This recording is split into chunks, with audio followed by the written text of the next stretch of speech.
Confederation Cup. Experience the beauty of African football. USM Alger FC takes on SuperSport United FC on Sunday, 3 March at 9 p.m. Live on SABC Sport on DTT Channel 4. Also available on SABC Plus and SABCSport.com. Hashtag We Love It Here. Proudly brought to you by SABC Sport. For the love of the game. And we would buy 500 cars and we would buy 500 more. So sell your car for the best price and we won't think about it twice. We buy cars, we buy cars. Da-da-dun-da-da-dun-da-da-dun-da-da-da-da. We buy cars, we buy cars. Da-da-dun-da-da-dun-da-da-dun-da-da-da. We Buy Cars, the easiest way to sell your car by far. The South African Broadcasting Commission or Corporation, would like to alert the public of an email correspondence purporting to be that of the SABC, threatening the public that they will be issued with a warrant of arrest for non-payment of TV license fees. The public is advised to ignore the contents of a correspondence coming from an email address jjm@megab.bw. This is not an SABC email address, and the corporation will not at any point threaten anyone with a warrant of arrest. The SABC also advises the public not to download any statement from this fake email as instructed. The SABC TV Licenses Department can be reached on 011 3309 555 or can be accessed through an email to tvlic.info@sabc.co.za for a friendly and kind customer service. Alternatively, the public may use our secure website, that's www.tvlic.co.za, to download statements. The only talk radio afternoon drive show that makes sense. Beyond the Headline with Aldrin Sampear, right here on SAFM. 27 minutes after 3 o'clock, 5 men appeared in the Durban Magistrates Court this morning in connection with the murders of Keenan Jard Forbes, aka. This as we continue to wait for the extradition of the other two accused who are incarcerated in the neighboring kingdom of Eswatini. This morning, Stephen Grootes spoke to Nosipho Mnguni, who's the Deputy Chief Police Information and Communications Officer of the Royal Eswatini Police Service, and take a listen to what she had to say. What can you tell us about the two people that you've arrested, the two people that you're holding? Why were they arrested? Thank you very much. In Eswatini, the Royal Eswatini Police Service arrested two suspects, aged 28 and 29, who happen to be South African nationals. According to our knowledge, these two suspects are wanted in South Africa. The Royal Eswatini Police Service has documents we have documents in our possession stating that these suspects are in the South African Police Service radar for murder, conspiracy to commit murder, and illegal possession of firearms. However, we cannot commit ourselves into greater issues concerning these cases because we do not really know, and it is not in our jurisdiction to say what murder cases or what conspiracy to commit murder cases they have been involved in. But as far as we know, the SAPS is looking for these suspects. Hence, we were able to arrest them, and we at the moment we are processing their extradition so that they can go back and face their matters. Are there any other people who you think may be in Eswatini who might be involved in this that you're looking for? Have our police maybe given you information about another person they believe might be in Eswatini? For now, I may not really have that. I may not be privy to that information. But then what I know is our police service, with that of SAPS, and not only SAPS, but other neighboring countries, we are always in a relationship whereby once we have suspects that we suspect have run away from our native countries, of course, we flag out through our Interpol, which is the International Police Organization. And then hence we are able to work hand in hand in trying to get those suspects and then probably return them to their native countries where they are being sought. Okay. And they don't face any crimes or any charges in Eswatini, the two people now. They don't face any charges there, right? There's not going to be a delay because of that. Currently, we did try that. We did charge them with illegally being in the country illegally because they did not have the proper papers that allow them to be in the country. So in that matter, the court will have to try them for that. But we do hope that there will be no delay once the process of extradition has taken place and has been finalized. Okay, so you might be presented. I mean, you can't speak for the people who make these decisions, I don't think, or maybe you can. But you could deport these two back to South Africa if they entered Eswatini illegally, or you could extradite them. In our system, when you go through an extradition process, there's actually a court hearing. Are you expecting a court hearing, or could they just be deported back to South Africa? You tell our police officers, look, we're going to deport them. They're going to be dropped off at this border post and they'll be there for you. I mean, you could do that probably more quickly. Yes, you are correct. But then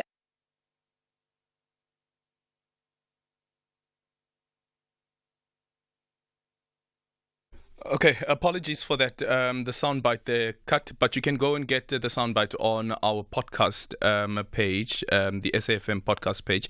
And the case against the 5 accused has now been postponed to the 6th of March. They face murder charges relating to the murder of Keenan, aka Forbes, as well as Dibelo Tips Mutwane.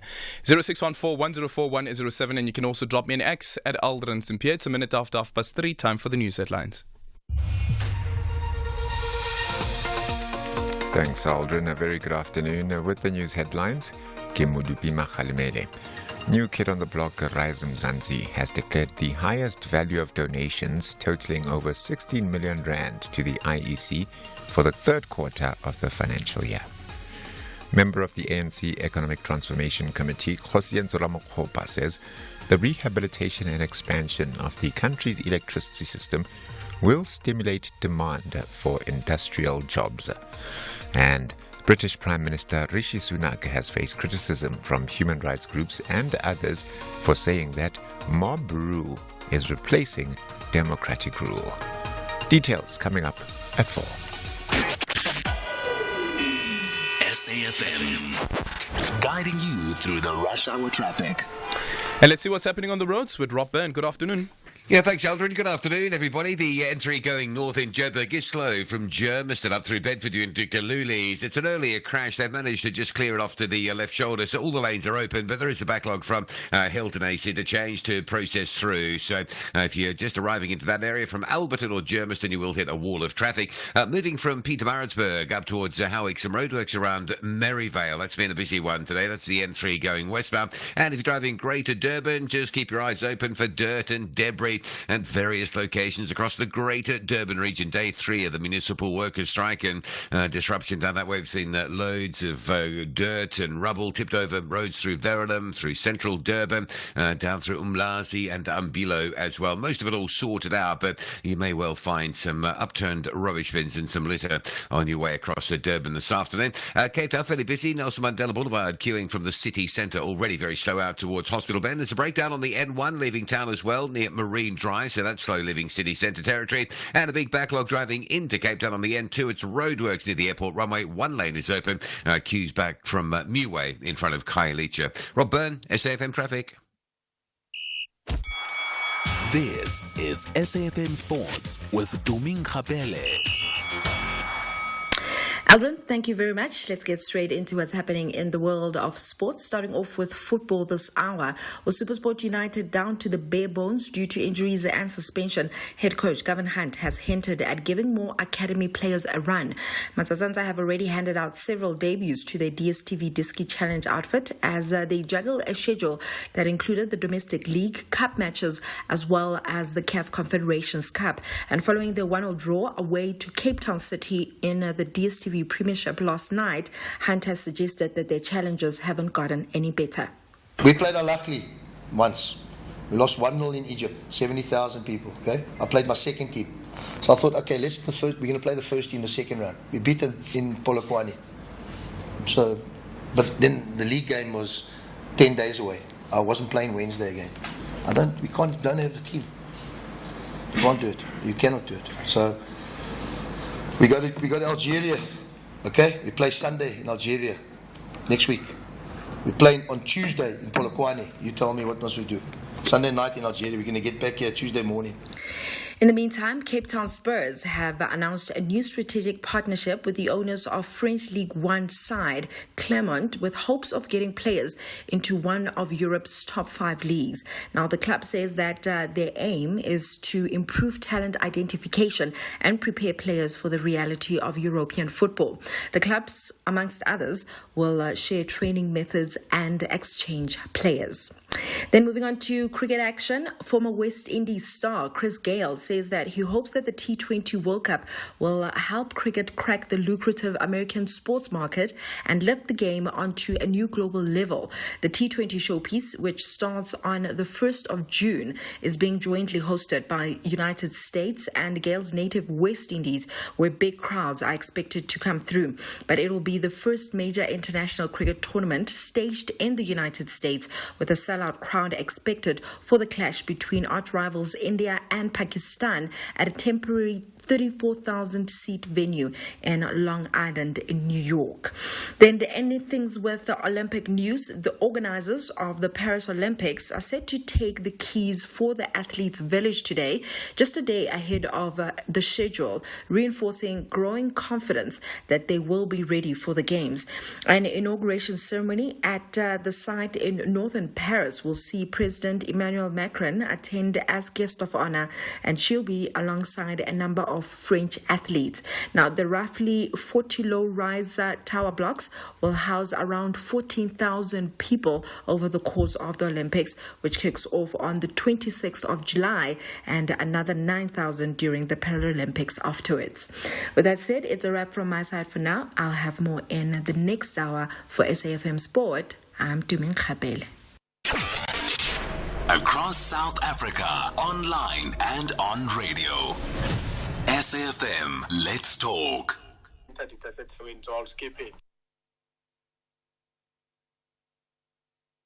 This is Aldrin Sampear on Beyond the Headline. It is 23 minutes now before 4 o'clock. Let's take your voice notes on 0614 104 107. Good afternoon, Aldrin. It's Lwazi here from Jabulani. Concerning the judges, and I don't understand what reasoning there is if you're saying you chose your judges because of experience, and these people are there to represent the BEE, which is predominantly for black people. And there's already rumors that under this president of ours, Cyril Ramaphosa, BEE wants to do away with BEE. And how do you expect black attorney lawyers, if you do not even put 2 or 3 who are unexperienced to get that experience, if you don't put them within the system and make sure that they get the relevant experience? It doesn't make sense, These white people are just so brazen under Cyril Ramaphosa's leadership. It's sickening, Well, and nothing's going to change as long as we are led by Cyril. Well, remember, here we're speaking not about judges necessarily, but it is the senior counsel that has been briefed by the state attorney. There's a part in the response from Brands that I'm trying to get to. And I just want to read it out so that you can just make up your own mind in terms of how he has expressed his reservations around how the email from the judge, and also the instruction that they must explain why there wasn't any black counsel. And he makes reference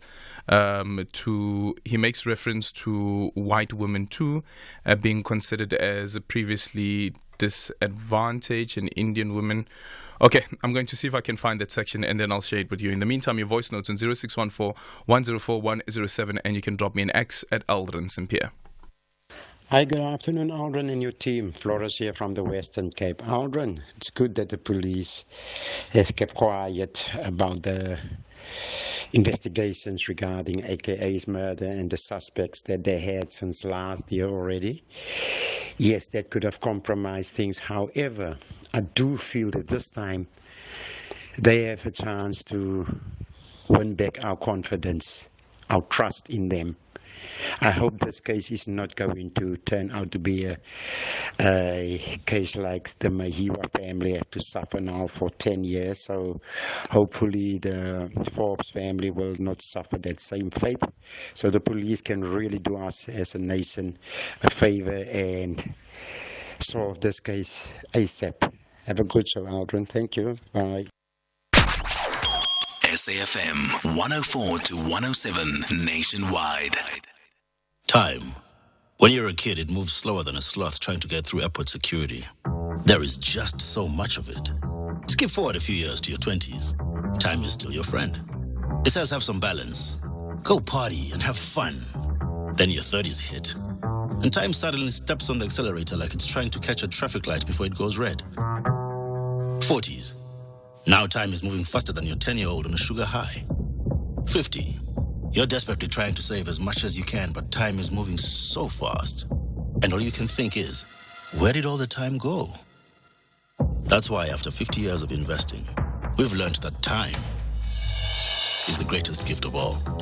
And the good news is, if you invest early, time gives you money. And then money gives you more time for some much-deserved you time. Now, isn't that a compelling enough reason to invest? Ellen Gray. Long-term investing. Ellen Gray is an authorized FSP. Teenage pregnancy is rife in South Africa. This is very alarming, with 1 in 4 girls under 20 years of age falling pregnant. The current stats released by Statistics South Africa indicate that more than 90,000 girls between 10 to 19 years of age gave birth between March 2021 to April 2022 in all 9 provinces. Why? Why is South Africa one of the highest globally in teenage pregnancy? No means no. Stop gender-based violence femicide now. SABC Education, enriching minds, enriching lives.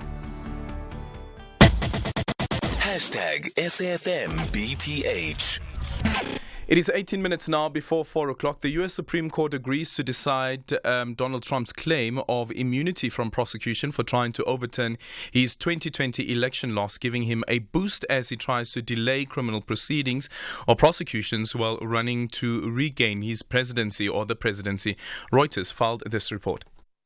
The Supreme Court agreed to hear former President Donald Trump's claims of presidential immunity from prosecution for trying to overturn his 2020 election loss. That decision Wednesday will further delay Trump's criminal prosecutions, potentially giving him a boost as he runs to regain the presidency, and thrusting the nation's top judicial body with a 6-3 conservative majority and 3 Trump-appointed justices into the election fray. The justices will freeze the election subversion case being pursued by special counsel Jack Smith. That trial won't start on March 4th, and there's no new trial date. Trump claims he is immune to prosecution because he was president when he took actions aimed at reversing President Joe Biden's election victory over him. The Supreme Court will review a lower court's rejection of Trump's claim of immunity from prosecution and scheduled the case for the week of April 22nd, where they'll focus on one question. Whether, and if so, to what extent does a former president enjoy presidential immunity from criminal prosecution for conduct alleged to involve official acts during his tenure in office? Rebecca Gill, an associate professor of political science at the University of Nevada, says it isn't clear how the justices may rule. I think there are very few legal scholars who think that a majority of the court would agree that any president would have this sort of broad immunity over any conduct in office, much less the particular conduct that's alleged here. So that doesn't mean, though, that it's a happy day in Jack Smith's office. It's probably not, because this is necessarily going to continue to delay things to some degree. Trump on social media hailed the Supreme Court's decision to hear his immunity claim. He wrote, "Without presidential immunity, a president will not be able to properly function or make decisions in the best interest of the United States of America." On February 6th, the U.S. Court of Appeals for the District of Columbia Circuit ruled against Trump's immunity claim. The three-judge panel wrote it could not accept that the office of the presidency places its former occupants above the law for all time thereafter. Trump supporters attacked the Capitol in January 2021, aiming to prevent Biden from being certified. That's after Trump and his allies made false claims that the 2020 election was stolen and devised a plan to use false electors to thwart Biden's victory. If Trump regains the presidency, he could use his powers to force an end to the prosecution or potentially pardon himself for any federal crimes. Also on Wednesday, an Illinois judge stripped Trump from the state's Republican presidential primary ballot, siding with voters who argued that the former president defied the anti-insurrection clause of the Constitution's 14th Amendment. She delayed her ruling from taking effect in light of an expected appeal by Trump. The Supreme Court is soon expected to rule on a separate but similar case that also puts it in the election spotlight over the former president's eligibility to be on the ballot in Colorado, having heard arguments earlier in February. You are listening to Aldrin Sampear on SAFM.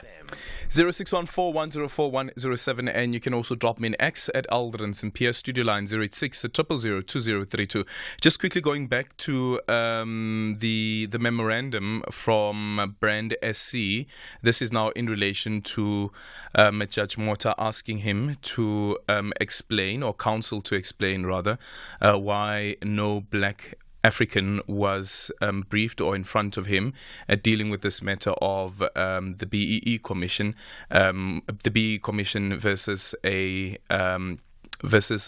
firm, one of the steel. I think it's a steel firm. Okay, I just need to quickly confirm that. But here's what he says in that memorandum. Counsel is briefed by attorneys except legal practitioners with trust accounts. Must counsel now refuse to accept a brief because there is no, quote, African counsel briefed to appear with him or, for that matter, against him. It also begs the question, why curtail your concern only, quote, African, question mark? White females are also classified as previously disadvantaged. Why do you not mention Indian females, colored males, etc.? And this is addressed to a judge. Patrick is joining us from Pietermaritzburg. Good afternoon. Tradition of those two hitmen. Sure. Welcome. You can go ahead. Yes, apparently there's a cleansing ceremony that happens after they've done the hit. Sorry? There's a cleansing ceremony that the hitmen do after they've done the hit. Yeah, well, I've heard about reports on that. I think there's a documentary also. Yeah. Okay, so what I was thinking, is it possible to extradite the people that do the cleansing, Aldrin, because they would be definitely good witnesses to what happened? I don't know if when they go for the cleansing, do they tell the traditional healer or traditional doctor what it is that has brought them there and who the people are that are involved. Remember, there's something similar also with the Senzo Meyiwa case. Okay, no, thank you for that, Aldrin. Thank you. Thank you so much. Thanks. Sydney is joining us from Mpumalanga. Good afternoon. Good afternoon, Sydney. Yeah, look, the issue of the judge, I think the judge overstepped his mark, honestly. As rightly pointed out by the attorneys, the Employment Equity Act basically puts all blacks, and that include colored Indians, as previously disadvantaged. So by him, he basically raised a new issue, which was a non-issue. And I think he did overstep his mark. What was a non-issue? The non-issue was that there was the matter did not involve employment equity. Huh? And the matter did not involve employment equity. And so that issue was not a relevant issue to the case. So he brought an issue which was irrelevant. to the case. Okay, let me ask you this. Let's say, for example, there is the set decorum, right, in a courtroom, and the advocate, or let's say the lawyer who's appearing on behalf of somebody, comes there not dressed according to the attire of what is confirmed as this is what is expected from a lawyer who appears before a presiding officer. This is the dress code. And if that lawyer appears before the presiding officer not dressed appropriately based on what has been confirmed and has become the standard in the legal fraternity, can the judge then say, I need an explanation why you arrived dressed the way that you are, which is not related to the case that you are arguing? Can the judge do that? Yes, he can, because they are uniform rules of court. So do you think that judges too carry responsibility to foster transformation in terms of the Constitution? They do carry that within the judiciary. Yes, they do have that. No, I wouldn't say just within the judiciary, but within South Africa, within the country, because it is a constitutional. It's an constitutional imperative. What I, for instance, Patrick, don't understand is Sydney, why the judge wants that to be included in the heads of arguments instead of saying like separately, this is what I would love you to address. But then also, I'm looking at the way that Brand has responded to the judge in that memorandum and outrightly refusing to adhere to an instruction from a judge. You have lawyers like, for instance, Advocate Ngugai Tobi. According to News 24, there's an email correspondence amongst lawyers as well, and one of the issues that is being addressed there is that if Brand was not happy with what the judge has done, he could have, for instance, lodged a complaint against the judge with the JSC. There are other mechanisms that he could have employed, but instead he addressed the judge in the way that he's addressed the judge in a memorandum and outrightly refusing an instruction from a judge. Yes, that's because he has a duty to protect his client. No, but does that duty also say that you can ignore a judge? No, he's not ignoring the judge. He has responded to the judge. Yeah, and but he's not.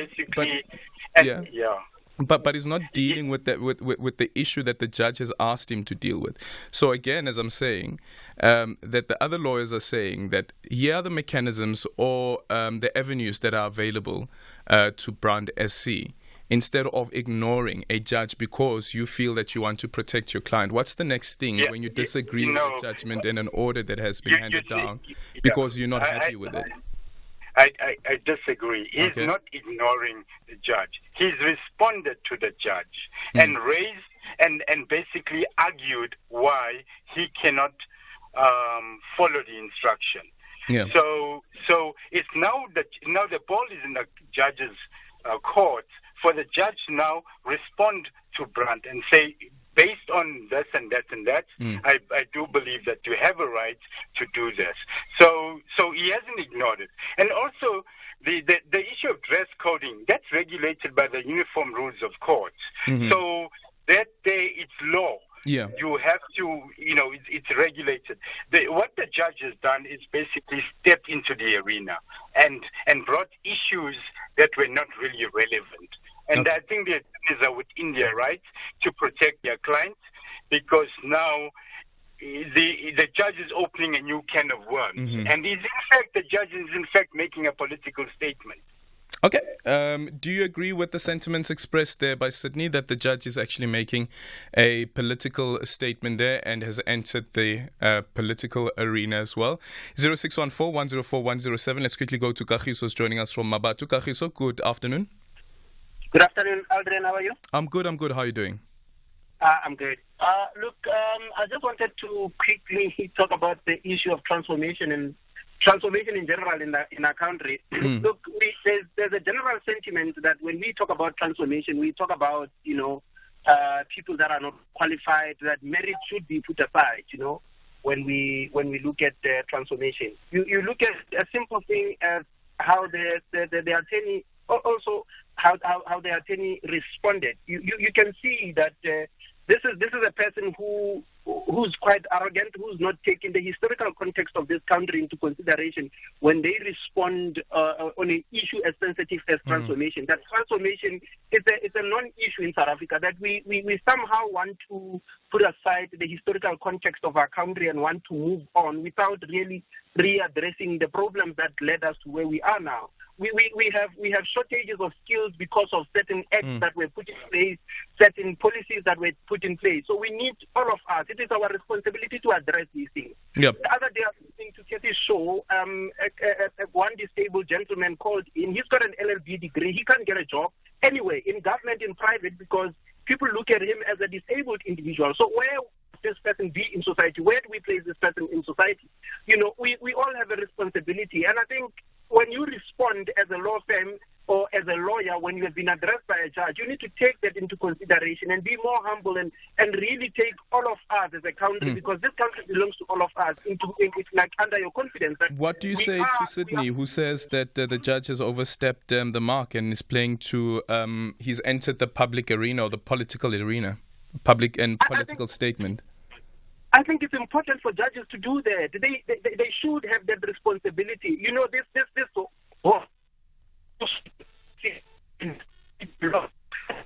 Does not hold water. We need responsible people in these type of offices to ensure that the laws that we've put in place and all these things that we want to see in our country, they really come to light. Because if you're a judge, you're sitting there, you're a very respected person in society. It is your role to play that part. Okay. Whoever disagrees with the judge, really they can take the next flight out of the country. Thank you so much for your time. Kagiso there from Mabatu, 0614-104-107, and you can also drop me an X at Aldrin Sampear. SAFM 104 to 107 nationwide, leading the conversation. 4 minutes now before 4 o'clock. We're in conversation next with Gugu Sisilana, who's the eThekwini Municipality spokesperson. The eThekwini Municipality has been granted an interdict to stop the unprotected summer strike. According to the municipality, the court's decision comes amid an unauthorized and unlawful labor unrest that erupted on Wednesday and continues presently, which has impacted some of the operations of the municipality and service delivery as well. Gugu, good afternoon. Thank you so much for making time for us. So what is included in this court interdict? Good afternoon, Aldrin, and to the listeners at home. So the interdict at Aldrin basically prevents striking employees, as well as those that are members of the SAMU union, from unlawful conduct, acts of violence, and interference with the city's activities, services, and operations. It further then restrains the striking employees from intimidating, harassing, assaulting, threatening, or perpetuating any acts of violence against employees, service providers, or those that are accessing our offices and workstations. Okay, and what has the experience been since this unlawful or unprotected strike started? So the strike started on Wednesday, and how it started is that there was a general meeting that had been called by SAMU, to engage with its members, which is, their legal rights. And this is scheduled to take between 12 p.m. and 2 o'clock on Wednesday. What then happened is that after that meeting, we then witnessed, the blockading of the CBD with employees using municipal vehicles to do this.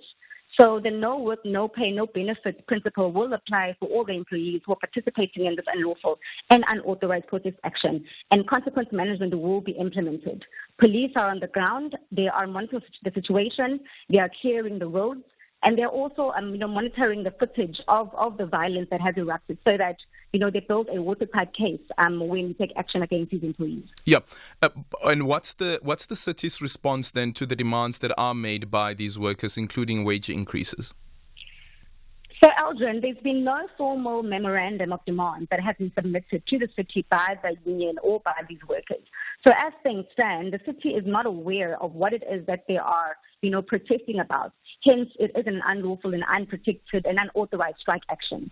They have raised, in the past, issues around the recategorization of the municipality from grade 8 to grade 10. However, I wouldn't want to get into, those issues, because as things stand, we have not received any formal communication from the striking employees as to why they are striking at the moment. Yeah, well, Ukayo Mpongose from Mayor Kaula's office said that they accepted a memorandum. So I would assume that these demands would have been included in the memorandum. No, there's no memorandum. I did inquire with our human resources, and there's been no formal memorandum that's been accepted or submitted to the city's, administration. Okay. So what's the city's next step to ensure that services are delivered? Because while you have the interdict to prevent any violence and the destruction of property, as well as preventing other people who do not want to strike from preventing them not to go on with their day-to-day work, what's the city, though, going to do about the services that are still required? Security has been heightened, and the services that are disrupted at the moment that we have been informed of are in the main refuse collection. However, other critical services like your water-related services, as you know, we had implemented a shutdown, and employees had been working around the clock to actually fix air valves that had been that needed to be replaced to ensure that there's water supply in the north. So it's not affecting the entire municipality, and I would not call this as a complete city shutdown. It is a sporadic, eruption of these acts of violence, obviously trying to intimidate and cause panic among staff. But work does continue, and management is keeping a record of staff members that have reported to duty and those that have not reported to duty, so that when we then build our case against those employees, we've got the records with us that are available. Yeah. Thank you so much for your time. Kuku Sisalana is the spokesperson for the eThekwini municipality. It's 4 o'clock, time for the news. Independent and impartial. This is SAFM News. The top stories this hour: Rise Mzansi receives the most donations, and Ramokgopa seeks to expand the country's electricity system. A very good afternoon.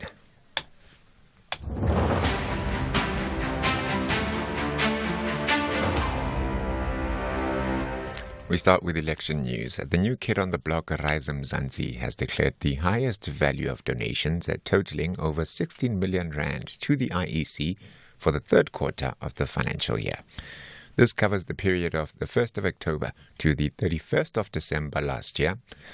Rise Mzansi, who received a large chunk of their donation from Rebecca Oppenheimer, was followed by Action SA, which received just under 14 million rand, while the ANC received 10 million.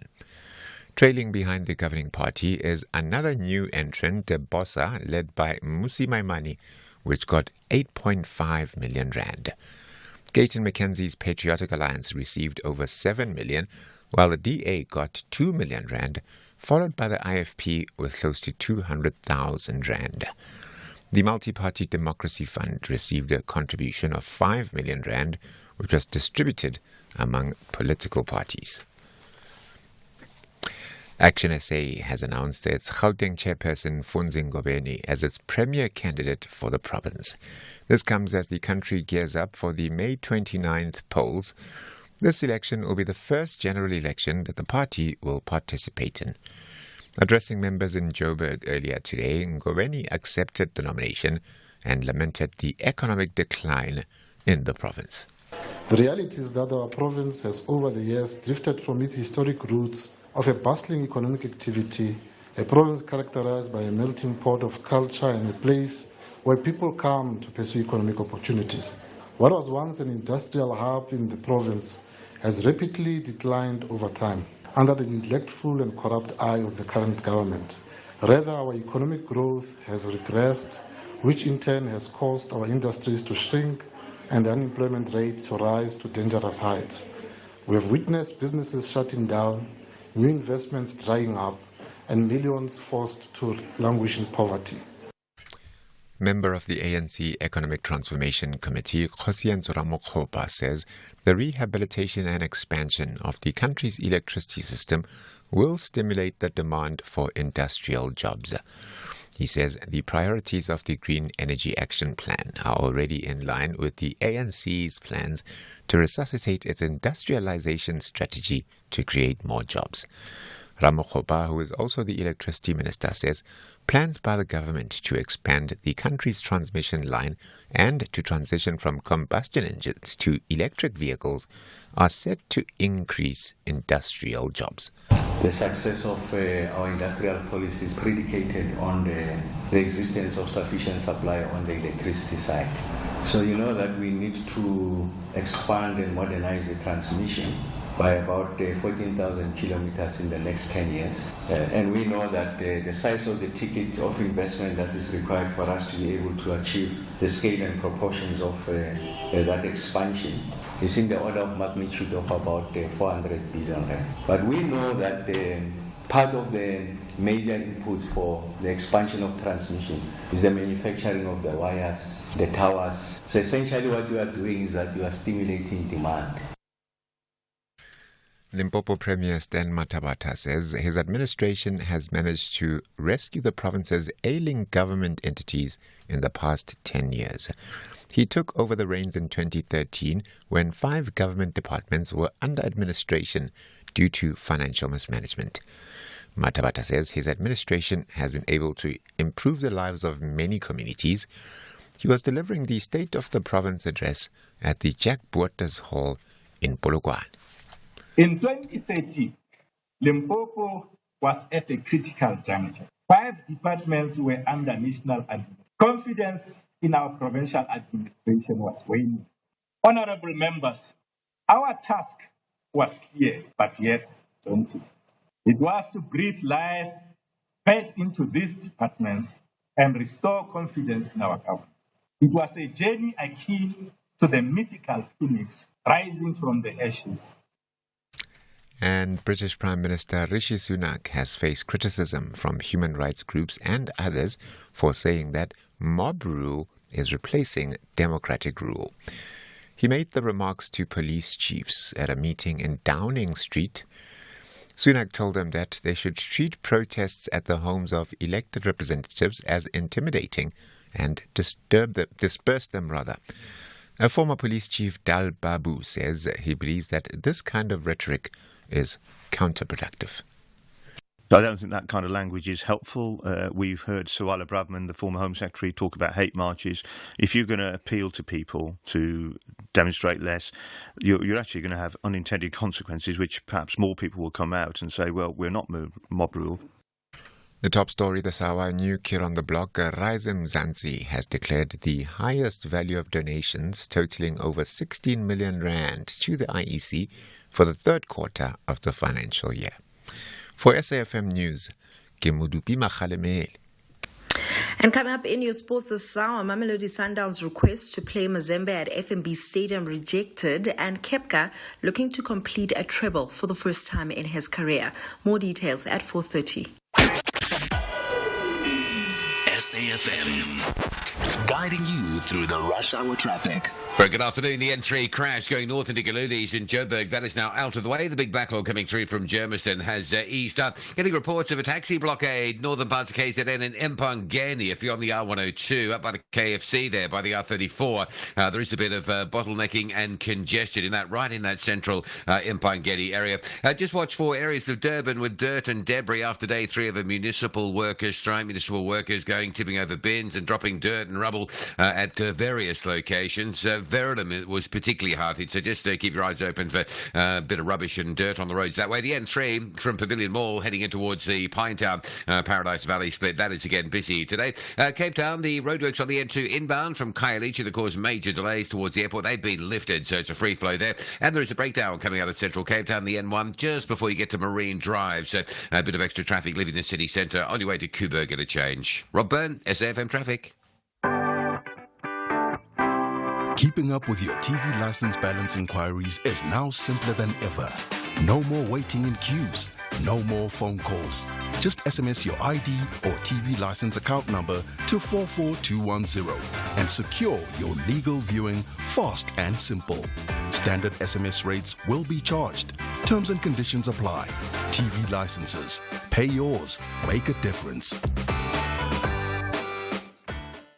The SABC TV Licenses Winner Holiday Experience competition has finally come to an end. And we are pleased to announce that Thabo Batye is the overall winner who will be jetting off to Coachella in April with his girlfriend. I don't even know what to say. Thabo entered the Winner Holiday Experience with SABC TV Licenses competition last year when it was running between 1 September and the 15th of December. He simply paid his TV license while he was at his grandmother's house in Kimberley, and he was hoping to win a PlayStation at the time. Little did he know that he would win the grand prize to either Coachella or the Bundesliga in Germany. Thabo obviously chose Coachella. Congratulations, Thabo. You are proof that paying your TV license really is the right thing to do. SABC TV Licenses. Pay yours. Make a difference. 5, 4, 3, 2, 1. 10 past 4. 10 past 4.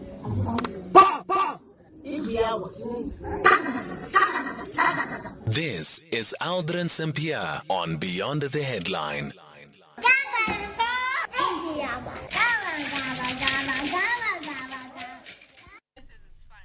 It is 10 minutes after 4 o'clock. Coming up on the show in this hour, we look at the motion of no confidence that has been brought by Action SA against the mayor. Yes, another motion of no confidence brought against the mayor in the city of Ekurhuleni. So we'll get an update with regards to that. We'll be speaking to SABC political reporter Samkela Maseko. And then also on the show this afternoon at around 20 past 4, we look at the wildfires in the Cape Winelands. We'll be speaking to Joanne Otto, who is the Cape Winelands District Municipality spokesperson, just to get an update that since the fire broke out, what's happening currently, and also looking at the concerns that have been raised by various residents, including fear of destruction of their property and the fear that the animals, domesticated animals as well, could be affected by this raging fire. 0614-104107, and you can drop me an X at Aldrin Sampear. Good afternoon, Aldrin Sampear from Durban. I want to talk about the BE thing. I want to be very pragmatic about it. I mean, I do understand why it exists, to address economic inequality, so I do understand it. But what would actually happen if it was done away with? I mean, would it give an incentive for white people to stay in this country, to create jobs or whatever? Because really, we have it easy. I mean, we literally, first of all, we can afford to go to Boston, and when we're done, we can just leave the system, go overseas, because life is good on the other side. Jobs are freely available, no BEE required. So, what's the incentive here? And really, what would happen if it was done away with? Would it be bad? Would jobs be created? I don't know. I'm trying to have an open mind about it. What are your thoughts?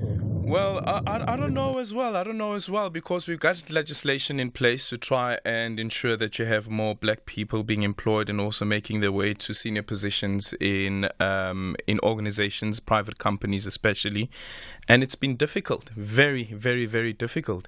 The numbers are slowly changing, but it has been very, very difficult. Again, if you go back to the Employment Equity Report year in, year out, and see how slow transformation is when it comes to senior management, as well as the senior leadership post in private entities specifically.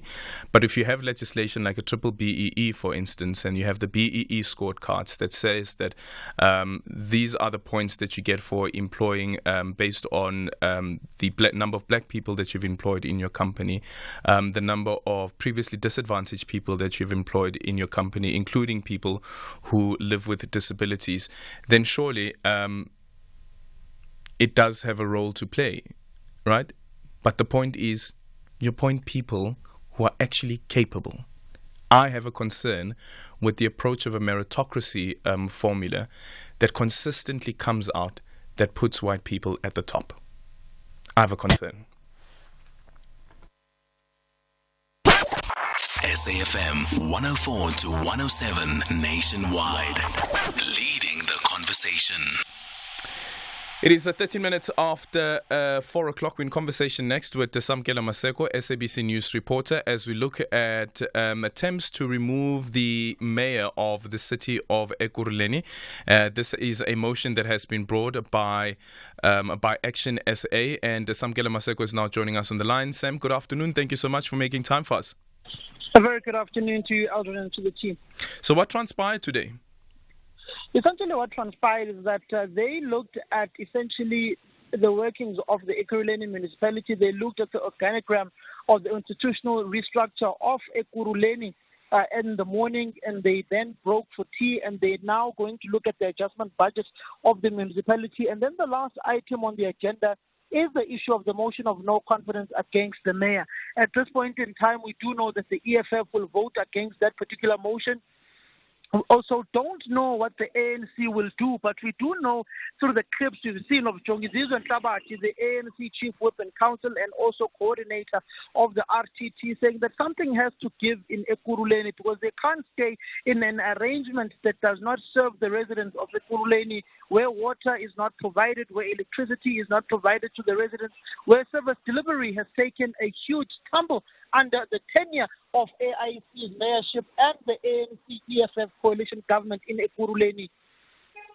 And also looking at what the ANC Youth League is calling this an unholy marriage. The Youth League is calling this an unholy marriage, where they're essentially saying that the ANC is in marriage with pickpocketers and they have to get out of this particular arrangement.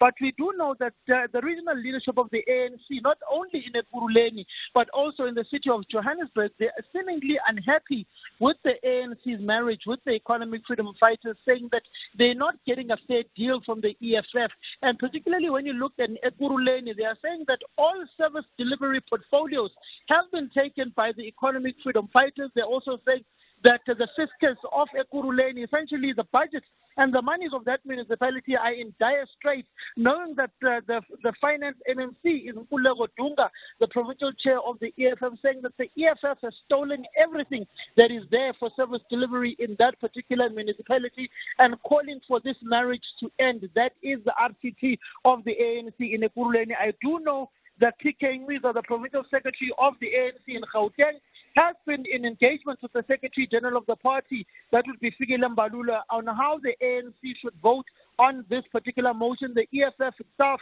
has also called for a meeting with the ANC to deliberate on this issue, with the EFF sending some sort of overture to the ANC in the EFF abstaining against the motion of no confidence in the Speaker of the ANC in the eThekwini municipality, Thabane Nyawo, earlier on today. But the EFF abstaining or not abstaining would have had no material impact on the outcomes of the vote, because that would mean the opposition would have gotten about 94 votes in council in eThekwini, and the ANC would have still won with those 104 councillors voting against the motion against Thabane Nyawo in eThekwini. So essentially the EFF abstaining in eThekwini gives them some sort of negotiating doorstep with the ANC that is seemingly trying to shut its doors on the EFF.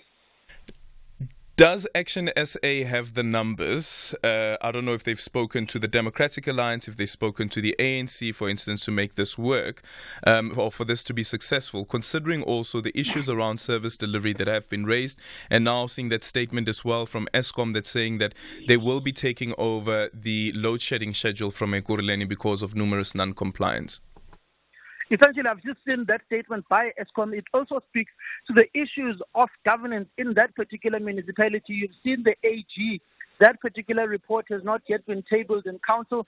Just this week, the municipality was in an audit committee trying to deliberate and trying to get the Auditor General to give them that particular clean audit in that municipality. That does not look like it's coming forthright, and essentially puts governance in that municipality on the back foot. Action SA, have they spoken to the ANC? Action SA has a rule of not wanting to work with the ANC. Remember Herman Mashaba saying Action SA would work with the ANC over his dead body. But at this point in time, we do know that political parties, if it serves their particular agenda to vote for a motion, they will vote for it, no matter who puts that particular motion. But at this point in time, the ANC is saying that they are being taken for granted by the EFF. When the EFF votes with the DA, it puts no conditions in place But when the EFF votes with the ANC, there are T's and C's on the table, and the ANC is saying that they are tired of being taken for a ride by the EFF. So what time do you expect that motion to be debated? That motion will be debated right into the evening, Aldrin. I anticipate at about 7 o'clock, 8 o'clock this evening, that particular motion will be deliberated upon. At this point in time, there is no ANC position on where and how they should vote. Thank you so much for your time. That is Samkela Maseko, SABC News politics reporter there on the motion of no confidence against the Ekurhuleni Executive Mayor Sivuyile Ngotwana. And remember that Sivuyile is from the AIC, and this is part of the coalition, non-coalition, working together, cooperation between the ANC, the EFF, as well as other smaller parties, including the AIC. 0614-104-107. And you can also drop me an X at Aldrin Sampear. The FNB Stadium will be painted in black and white as well as gold and black on Saturday, 9 March. You can also be there. 2 lucky fans stand a chance to win a VIP experience at the Soweto Derby, including transport and a supporter's jersey of your choice, courtesy of SABC Sport. To enter this thrilling giveaway, rush to sabcsport.com and visit the competition page. Entries close on Tuesday, 5 March 2024. T's and C's apply. Hashtag We Love It Here. Proudly brought to you by SABC Sport.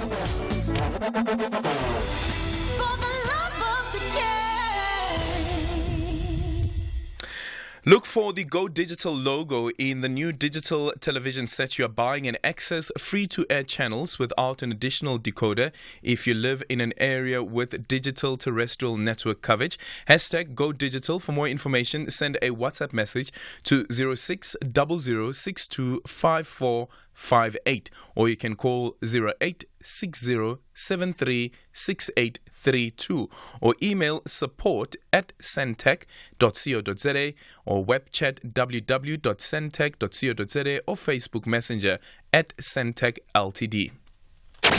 You are listening to Aldrin Sampear on SAFM.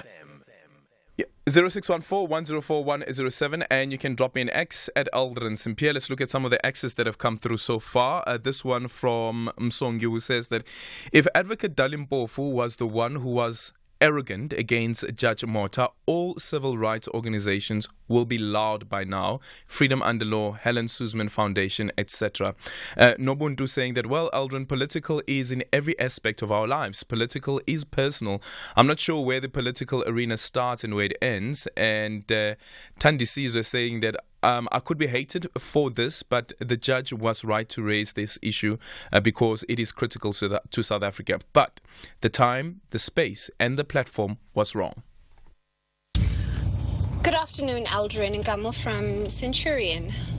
Just want to respond to the gentleman who's speaking about BBBE and what would happen if it was done away with. Unfortunately, whether we like to accept it or not, South Africa is still a very unequal society. We have policies in place to force transformation because unfortunately that's where we are at. We have to force it. Left to its own perils, people would do as they please. They would close the market and they would not hire black people, unfortunately, as qualified and as competent and as skilled as we are. There are those people who would still not hire us. They would use the buddy system and. So those policies are in place to make this country more equal. Thank you. Afternoon, Adria. Now, listening to this matter of the judge, you know, I've worked different companies. There is this saying, comply and complain later. So when you comply at that particular moment, then you'll complain later using particular channels because you might complain there and there. Whatever is valid, but the place and the time make your case to be weak. Thank you, Vian Orange Farm. SAFM 104 to 107 nationwide, leading the conversation. conversation. 23 minutes after 4 o'clock, we're in conversation next with Joanne Otto, who is the Cape Winelands District Municipality spokesperson. So the Cape Winelands District Municipality says the blaze started on Wednesday afternoon and quickly spread towards the N1 highway, resulting in road closures and disruptions to traffic as well. Joanne is now joining us on the line. Joanne, good afternoon. Thank you so much for making time for us. What's the situation like currently? Hello, Aldrin, and hello, listeners. No problem. Well, the situation is interesting. We now have multiple fires. Earlier today we only had the one fire, which was up in Detroit, that started late yesterday afternoon and caused quite a lot of traffic disruption. Our listeners may remember we had to close the N1 on both passes, so you can just imagine the frustration that caused. And then late this afternoon, another fire was caused by lightning in the town of Tilbach. So we now have two fires. To that we sent helis, and it looks like things are sort of under control there. And then just before you phoned, now we had a report of a fire up in the Ceres area as well. So things are definitely very fiery in the Cape Winelands at the moment. Yeah, and what's the wind like? Well, funnily enough, the wind on the mountain side is stronger, as it always is. Mountains cause wind; they have their own wind structures. But in towns, it seems a bit quiet, and we had a little bit of thunder and lightning and some rain, and that's cooled things a little bit, but not much. It's not like the Joburg thunder showers here in the Cape Winelands, so it's not much cooling down, and definitely made no difference to the fire itself. It's just that it's caused cloud cover, which also makes firefighting activities easier. Are you receiving any additional support? Is any additional support required? Firefighting is always a team effort, so we have our contracted ground teams as well as our contracted aerial resources. But as long as the land belongs to Cape Nature, the Cape Nature is the custodian of the land because it's the nature reserve. And they also have their teams that are lending a hand. We also have access to the Provincial Disaster Management Centre, who have a Black Hawk that they, from time to time, are able to send to our area. Yeah. From the preliminary investigation, has it been established as yet what caused the fire? In Detroit's Kloof, it is suspected that it's actually somebody who threw a cigarette out of a car because it was started right next to the start of the road. Yep, right next to the side of the road. And that's in this hot summer, that is what happens, because even though we are telling people to please not do this, people are still thinking, oh, you know what, it won't roll into the bush. It's going to go out on the road. It's got a fire retardant in it. The problem is that the veld is extremely dry in summer, and there's more than enough kindling. It's hot, and it takes just a little spark to start a fire. Yeah.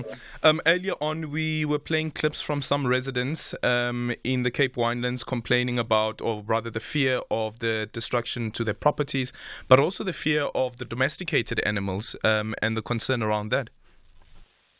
So neither of these fires are anywhere close to homes.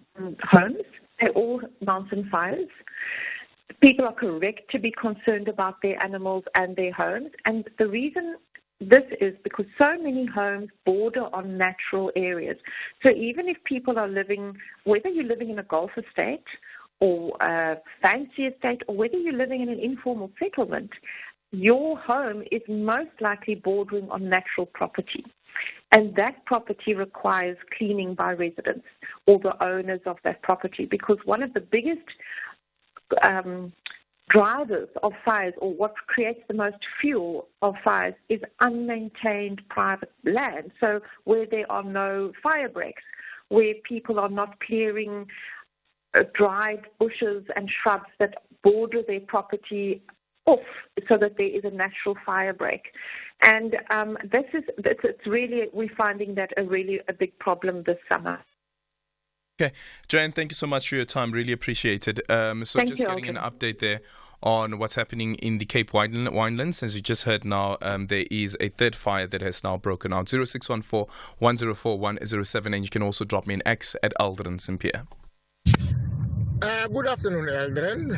Sipo here from the Northern Cape. I think this issue of this judge, we're just stretching it out of proportion. How long do we want to be classified as a black nurse, a black lawyer, a black what? Can't we just be a lawyer or a nurse or an engineer? I'm just asking because this is really getting to me now. We've been profiled far too long now. Yeah, I don't know. How are you going to deal with transformation if you don't want to classify people? And we know that there is a certain race that is really disadvantaged. So how do you pull that race up if you don't want to deal with the classification?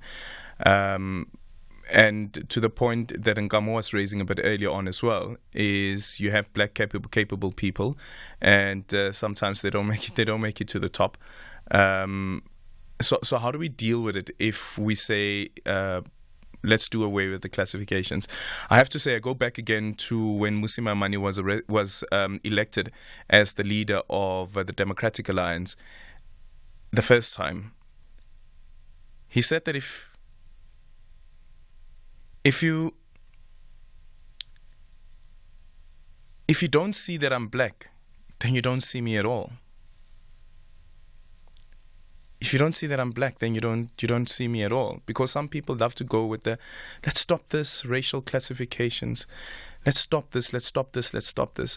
But unfortunately, the racial classifications as well inform our economic makeup and who is active in the economy and who is in control and in charge of this economy. And we know what our inequality levels are like and who bears the brunt of that. It's 4:30, time for the news headlines. A very good afternoon. With the news headlines, police have confirmed that 3 people, including university students, have been declared dead following a shooting in Braamfontein in the Joburg CBD this afternoon. Health officials in Gaza say more than 100 people have been killed and many more wounded as they were waiting for food aid on the edge of Gaza City. And organizers of a symposium at the University of the Western Cape say the conflict in Gaza has ignited a spirit of activism among South Africans. A full news update coming up at 5. SAFM, guiding you through the rush hour traffic. Quite heavy getting into Galulis today on the R24, the airport highway. It's been a crash as you come through Edenvale down onto the N12 highway merge. Also, motorists on their way to Lenasia and Eldorado Park. A crash on the N1 South just after Golden Highway. So getting through Deepcliff Interchange, quite a heavy backlog to work through there. Durban, a breakdown again today on the N3 out of town towards the Paradise Valley split. There used to be breakdowns. You'd never really notice it. But now with the roadworks and the traffic of the lane restrictions, you get a breakdown and you're down a further lane. So from sort of Felix Flamini Road all the way through Spaghetti Junction, past Pavilion and down towards Paradise Valley is jam-packed again. Broken down truck on the M25 Kwamashu Highway, Chris Hani Road Bridge with the N2. So there's a lot of congestion there. And a breakdown coming out of Pietermaritzburg before Market Road to the bottom end of the bypass as you head towards Durban. It's all heavily backed up. Cape Town, a crash, M5 South near Racecourse Road. That's quite heavy today. Queues from the Coburg Interchange, Maitland side, all the way down to Kenilworth. And still no traffic lights. M7 Jakes Herville and R300 in Mitchell's Plain. Both of those routes busy into that junction. Rob Byrne, SAFM Traffic. This is SAFM Sports with Doming Kapele. In your sports this hour, Stadium Management MD Bertie Grobler has confirmed that Mamelodi Sundowns' request to use the FNB Stadium for the CAF Champions League clash against TP Mazembe has been rejected. This is due to 3 games being scheduled for the stadium in a space of 7 days, with Kaizer Chiefs facing Morocco Swallows and Golden Arrows on the 2nd and the 5th of March, before Orlando Pirates host Amakosi for a Soweto derby on the 9th of March. Now, the home ground will be unavailable unavailable this weekend for their scheduled Group A clash against Linafoot Giants. This is due to the Blue Bulls fixture against the Stormers. And Soccer City, which is listed as the alternative venue and one that they used to face off against Al Ahly and Petro de Luanda a couple of seasons ago, was also deemed unavailable. Elsewhere, Kylian Mbappe will face former club Monaco for the final time as a Paris Saint-Germain player tomorrow. This is provided that head coach Luis Enrique selects his star player. The France captain's relationship with the PSG boss has come under the spotlight, with Mbappe discovering that he's no longer assured of a place in the lineup since telling the Qatar-owned club that he would leave at the end of the season. Now, Mbappe informed PSG in mid-February that he intended to leave when his contract expires in June after 7 years at the Parc des Princes, with Real Madrid his likely next destination. Luis Enrique responded to that by leaving the 25-year-old on the bench for their next game, although Mbappe came on to score a penalty in a 2-0 win. Moving on to rugby news, the Sharks defense coach Joey Mongalo says that his side will be very motivated to fight for a win when they travel to Johannesburg for Saturday's clash with their rivals Lions. Now, a good run of form will also give the Sharks the winning momentum and that they will need if they are to maximize their chances of winning the EPCR Challenge Cup, which is their remaining chance of silverware this season. It's been a nightmare of a season for the Sharks in terms of results, but Mongalo believes that a look at the context makes things more understandable. So I think one is this is a proud place and a proud rugby region, a proud rugby province. So we are always going to go into these games to represent this badge behind me to the best of our ability. So that's the one. And then for us, we want to see how far up we can finish. We really want to challenge ourselves to climb from where we are at the moment. And the way we do that is just to continue to fight, to put out performances that we can be proud of, performances that look like the effort that we put in the week. So that's where we are at now. Ending things off with golf, former world number one Brooks Koepka says that he hopes to be third-time lucky as he aims to complete a 3 feat of titles for the first time in his career when he takes part in the Live Golf event that tees off near Jeddah on Friday. Now, Koepka has won both the PGA Championship and the US Open majors in consecutive years in his career before making the switch to Live Golf, where he won the Saudi event at the Royal Greens Golf Club in 2022 and 2023. Now, victories in Jeddah did not come easy for Koepka, who won in a playoff on both occasions after sinking high-pressure birdies on the 18th every single time. He is 7 for 7 birdies made at the 18th in Jeddah. With that said, it is a wrap from my side for now. I'll have more in the next hour. For SAFM Sport, I'm Dumin Khabel. Eskom understands that electricity is an integral part of running a business. However, electricity demand is currently higher than supply, and energy efficiency is critical.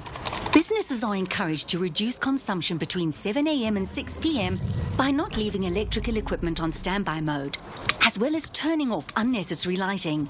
We can reduce load shedding by working together. Every kilowatt counts. ES Tunis is adamant a win is non-negotiable in front of their home fans against the Sudanese Giants. Meanwhile, Al Hilal is inspired that the best conclusion of the group stage is to triumph on foreign ground. This is the CAF Champions League. Witness Africa's beautiful game. ES Tunis clashes with Al Hilal on Saturday 2 March at 9 p.m. Live on SABC Sport on DTT Channel 4. Also available on SABC Plus and SABCSport.com. Hashtag We Love It Here. Proudly brought to you by SABC Sport.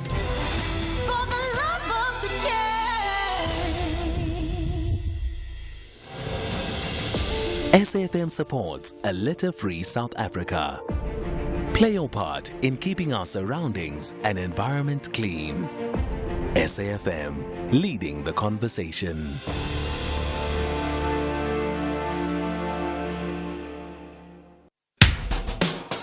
SAFM has signed a code of conduct that is enforced by the Broadcasting Complaints Commission of South Africa. Under the code, we are committed to giving news that is accurate, comment that is fair, and programming that is not harmful, does not amount to hate speech, or contain violence or explicit sex. If you think we are not living up to that code, then you can inform the Broadcasting Complaints Commission of South Africa. Direct any complaints in writing to the Broadcasting Complaints Commission of South Africa. PO Box 142365, Craig Hall 2024. Fax to 011-326-3198 or an email to bccsa@nabsa.co.za. For more information, please visit www.bccsa.co.za.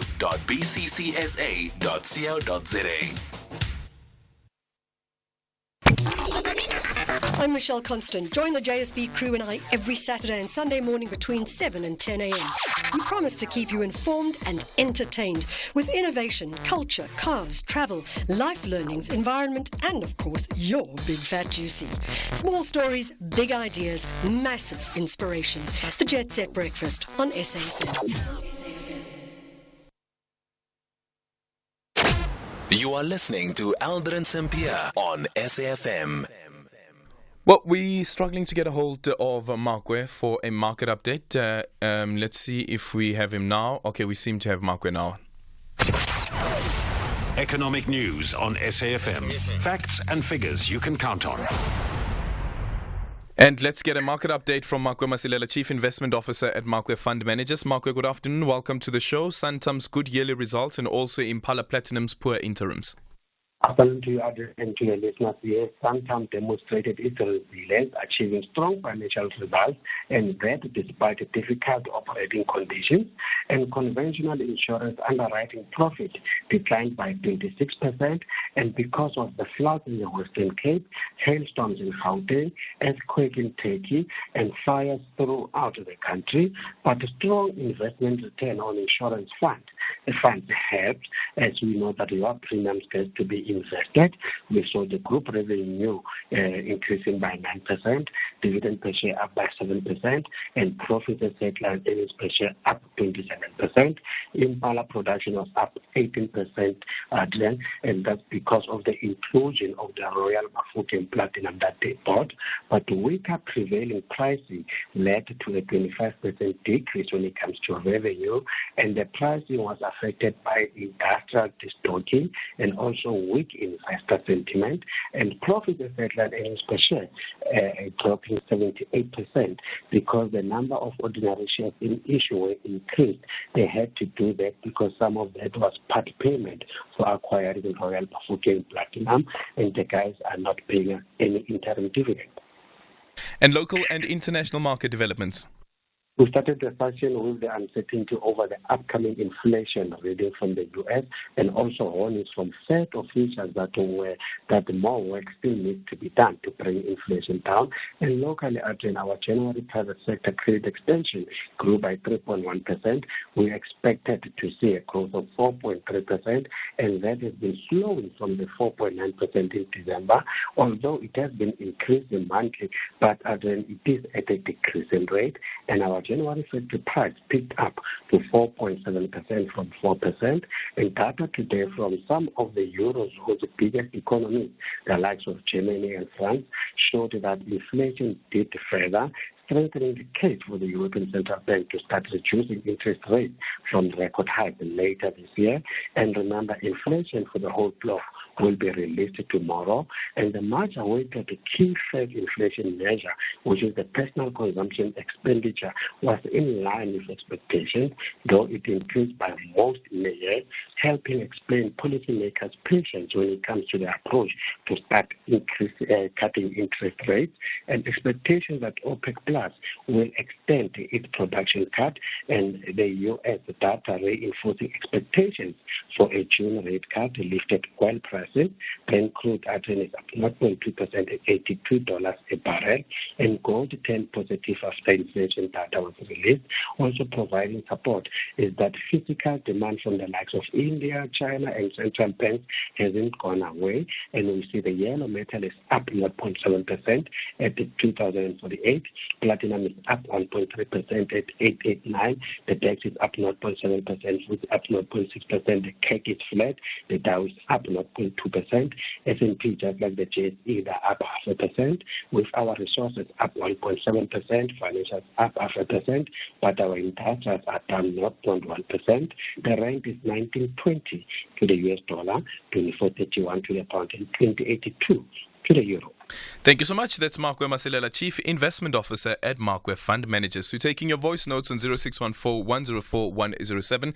When we come back, we're in conversation with Matsobane Unkoko, who is a party funding, who is in charge of party funding at the Electoral Commission. He'll be joining us in the next short while. Your voice notes on 0614-104-107. Good afternoon, Aldrin. Sipo here from the Northern Cape. I think this issue of this judge, we're just stretching it out of proportion. How long do we want to be classified as a black nurse, a black lawyer, a black what? Can't we just be a lawyer or a nurse or an engineer? I'm just asking because this is really getting to me now. We've been profiled far too long now. Alden, good choice always. With regards to BEE, you know, and the point that was made that BEE there is in place to force companies to employ and promote black people. So basically, it is there to employ and promote black people in white owners' businesses. Now, it's my problem is that, I mean, after 30 years, and yes, yeah, apartheid and white people enjoyed, you know, the economy for long and they built up generational wealth. But for 30 years, we had a black government, and we still have the discussion that black people must beg white people for work. Why couldn't we, for this 30 years, build black businesses, build black excellence, and not be dependent on white people businesses? What have they done? Thank you. Yeah, I think it's fair. We can critique the government and say that under your governance, since the 30 years of democracy, these are your failures. And remember, even the other day, looking at the quarterly labor survey, and I pointed out that over the past 10 years, since 2013, we have seen a close to 10% increase in unemployment amongst black people. So it does point to there has been a failure, and that is the largest increase of unemployment in any racial group in South Africa. But I just quickly want to go back to the point that was raised in this article in News 24. And this is on a conversation or a message, an email that went out to members of the Advocates for Transformation, where they were discussing Brand SC and what he has done, and Brand SC not acting on the directive that has been issued by the judge. Advocate Premid said this: indeed, had Brand SC or any other council or party to the proceedings been aggrieved by Mota J's conduct, they would have recourse to, for example, A, make the conduct of the hearing an issue in the appeal, B, seek the recusal of Mota J, C, lay a complaint against Mota J with the Judicial Service Commission, or D, seek the professional advice of the Bar Council regarding this. But you can't just say that I'm not going to follow this instruction. And that's the argument that they're making. But let's see how it's going to play out. 0614-104-107, and you can drop me an X at Aldrin Sampear. #SAFMBTH. Well, the Electoral Commission has just released its latest report on political party funding. According to the Commission, there has been a steady increase in the value of donations disclosed for the third quarter. Once again, political newcomers, Rise Mzansi, declared the highest value of donations, securing close to 17 million rand in funding. Close to them was Action SA, which declared the second largest donation, receiving close to 14 million. For more on this, we speak to Matsobane Unkoko, who's the party funding manager at the Electoral Commission. Matsobane, good afternoon. Thank you so much for making time for us. In terms of the trends that you have picked up or since the implementation of the Party Political Funding Act, what would you say are some of the highlights? Good afternoon, Aldrin, and good afternoon to SAFM listeners. The trends, Aldrin, is that we are seeing the newcomers taking quite some traction. That Rising Zanzi and Build One SA are among the highest declaring donations, suggest that the newcomers are really working very hard to make sure that they are ready for the forthcoming elections. Their fundraising machinery seems to be working very hard, and I think is delivering results in that regard. Delivering results in that regard, I'm also looking at the cumulative numbers, looking at the amounts that have been donated by the political parties. The column around the accumulative donations amount, is that since the implementation of the Party Political Funding Act? No, this is particularly financial year, Aldrin, and we're talking only 3 quarters of this financial year. Remember, this is donations up until December. We still have one more quarter coming up between January and March, which will be declared and will be published in May. Sorry. Yeah. So the 160 odd million is just for this one financial year. Just for this one financial year.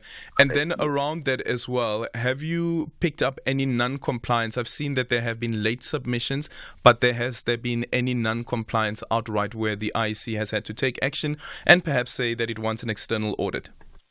Look, on a large scale, really, there hasn't been non-compliance except for 1 or 2 late submissions. But for the most part, these parties have been compliant across the board. There are 1 or 2 parties that we had to, chase after in order to get the dual disclosure. The donor had to also submit their information to say, yes, they have donated to a particular party. So those would have been some of the issues that we had to follow up during our quality assurance. Which political parties are those? They include, among others, the Patriotic Alliance. There's 1 or 2 that we had to follow up in terms of who has made this particular donation. And like I'm saying, it's a general behavior in some instances, especially those that are declaring the first time. I'm talking about the donors that are doing the first time. Some of them are not aware that they need to complete a dual disclosure form that says, yes, I agree that I've given a particular political party certain amount. So we'd have to follow those up during our quality assurance period just before we publish. Yeah. Another one is that most of the time when you have these declarations and the statement being issued by the IEC is people zoom into the EFF and say, well, again, the EFF is absent. I don't know. From your own investigation, have you found that there is non-compliance from the EFF side, or just that the money that has been donated to the political party, the EFF specifically, has been below the 100,000 Rand threshold for declaration? Aldrin, the issue of EFF it's quite interesting in that you'd remember that the jamboree that they had, where there were a number of cattle that were donated and all of that. Yeah, we used provisions in the legislation and we followed them up. We said, so much has been reported in the media, and in terms of Section 14(2) of the Act, we can come to you and say, give us this information. And they came to us and said, we confirm that none of the individual donations were above 100,000. So when a party gives you that information, that assurance, all you do is you then wait for the end of the financial year to look at the audited financial statements in terms of whether indeed what they've been telling you is what is the case. So up to this point, what we have as provided by the economic freedom fighters is that none of the donations they received or they are receiving are above the required 100,000 minimum threshold. Thank you so much for your time. That is Matobane Nkoko, who is the party funding manager at the Electoral Commission. Get South Africa's best adventure SUV. The new Ford EverSport 2-liter auto bi-turbo 4x2, now from only $14,499 per month with no deposit. With 20-inch alloy wheels and black exterior accents. Get the new Ford EverSport at your nearest Ford dealer today. T&Cs apply. Mzansi Africa! All roads lead to FNB Stadium on Saturday, 9 March for the Soweto Derby. and we want you to be part of it. SABC Sport and Vodacom are giving you a chance to win your share of 30 double tickets. That's not all. As a Buccaneer or Corsi fan, you can also win double jerseys of Orlando Pirates or Kaizer Chiefs for you and your friend. To enter this exhilarating giveaway, head over to sabcsport.com and visit the competition page. Entries close on Tuesday, 5 March 2024. T's and C's apply. Hashtag We Love It Here. Proudly brought to you by SABC Sport.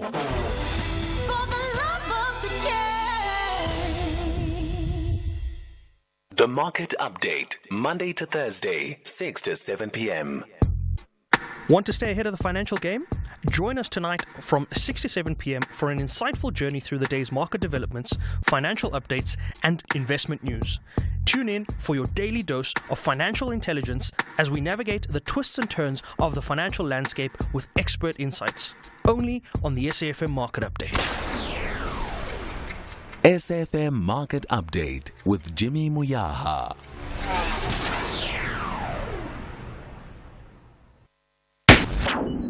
The only talk radio afternoon drive show that makes sense. Beyond the Headline with Aldrin Sampear, right here on SAFM. Well, it's that time of the year for the Simon Mabunu Sabela KZN Film Television Awards. A call to entry if you are a filmmaker, actor, producer or director who originates from KwaZulu-Natal. This is the time for you to enter, especially if you feel that you meet the award criteria. The Simon Mabunu Sabela Film and Television Awards recognizes outstanding achievement and excellence within the South African film and television industry with a special focus on KwaZulu-Natal. We're in conversation next with Mu Ngolosi, who's the head of marketing and communications of the KwaZulu-Natal Film Commission. Mu, good afternoon and thank you so much for making time for us. Good afternoon, Adrian, and thank you so much for the opportunity. Good afternoon to your listeners as well. Before we get into talking about the awards, what is it about KZN that makes it the best filming province? Well, I think the answer is probably the shortest, that there's no place like KZN. But, I think you would need details to that. First of all, I think when a filmmaker wants to go and shoot a film, there are few things that are key and are important for them. One of them is that they must be able to stretch their rent. So we're talking about affordability. So KZN is an affordable shooting space. One thing that we've done as KZN Film to really assist in that space is that we have a number of companies that we've got MOUs with them that understand the needs of the filmmakers and the international productions that comes to the province. They understand what they need.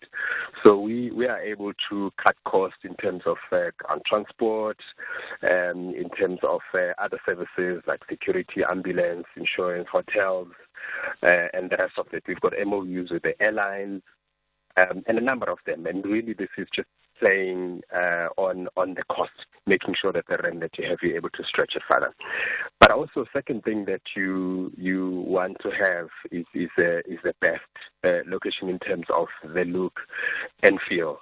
But main thing that KZN is set ahead of other locations is the diversity of its topography. Yeah, I definitely have to give it that. Yeah. Absolutely. So in KZN, we have a wetland. Here we have a desert. In KZN, we have a long line of long beach line. We've got the Berg, we've got the bushes, we've got the green lush of the northern KZN. I can go on and on. So all these places are well within a 2-hour radius of driving. The third thing that I just want to go into without taking too much of your time is the whole issue around climate. KZN, if you're in KZN, you could be in KZN in one time and you are along the beach and you've got a warm, clear, workable, climate. But up the Berg, there's snow. But also in the other side of the province, there's rain. So if you have a film that needs those three, you may be able to score them in one day. So it's a diversity as well of and I think it's a gift of the climate in the province, apart from the fact that you've got warm people here that are welcoming over and above people that we've trained and skilled to make sure that they are able to receive productions that come to the country. More than that is the crew that is ready, available, that is skilled. In the past 10 years, Adrian, we've been, going around making sure that the skills, all skills gaps are closed in KZN. So we've got crew and skilled talent that is ready to use. Again, that helps in terms of cost, because as a production, you don't have to bring your people from wherever, from Honolulu, bring them to KZN. There's people already here that are able to assist you in terms of the crew and all the support. Let's quickly speak about the KZN Film and Television Awards. Tell us about what the purpose is behind this, and also looking at who qualifies. Thank you so much, Adrian. The KZN Film and Television Awards, we've been running with that program for over 10 years now, because last year we were doing the 10th year, and we celebrated that decade. Now, in the past 10 years, one most important thing as part of our mandate as KZN Film, first of all, I've spoken about in terms of skills, making sure that there's skills. The second thing that we've done is ensuring that there's funding for those that are able or they want to tell their stories, they want to shoot their films. More than that, we've made sure that we develop best locations that we have in the province. But all that means nothing if it does not reflect on the night of the awards.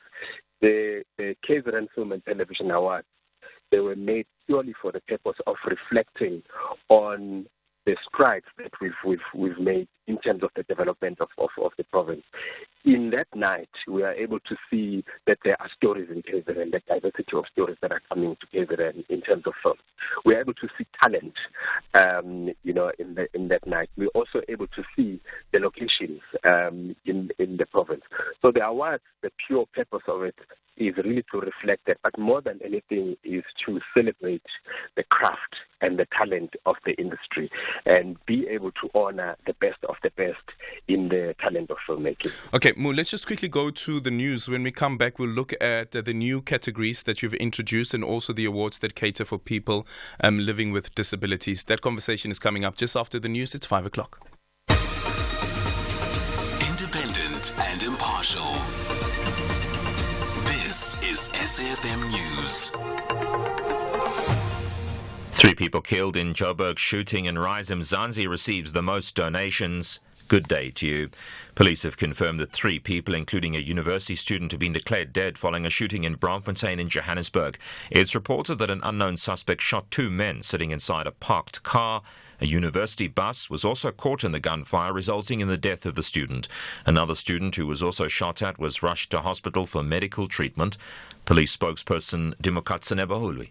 The motive of the shooting is subject to police investigation, and the case of murder and attempted murder is open. No one has been arrested as yet. Anyone who may have information that can assist with the investigation or tracing of the suspects is requested to contact the Crime Stop line at 08600 10 111 or report anonymous tip-offs on MySubs app. Police investigations continue. Health officials in Gaza say more than 100 people have been killed and many more wounded as they were waiting for food aid on the edge of Gaza City. The BBC's Sebastian Usher reports.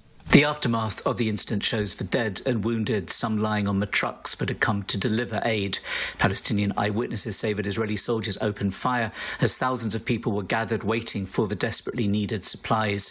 An eyewitness said the aid trucks came close to Israeli tanks in the area. The witness says that as people rushed towards the trucks, Israeli soldiers opened fire at people who came too close to the tanks. The Israeli army said that its troops did open fire at some in the crowd, but it has also claimed that dozens of people were killed and injured from pushing, trampling and being run over by the trucks. Well, the organisers of a symposium at the University of the Western Cape say the conflict in Gaza has ignited a spirit of activism among South Africans. The university hosted a gathering under the theme The Awakening of South African Consciousness with regards to the Israel-Hamas war. Organiser Sifium Dodd. We have noticed that what has happened since the October 7 in Israel, there has been an outpouring of solidarity.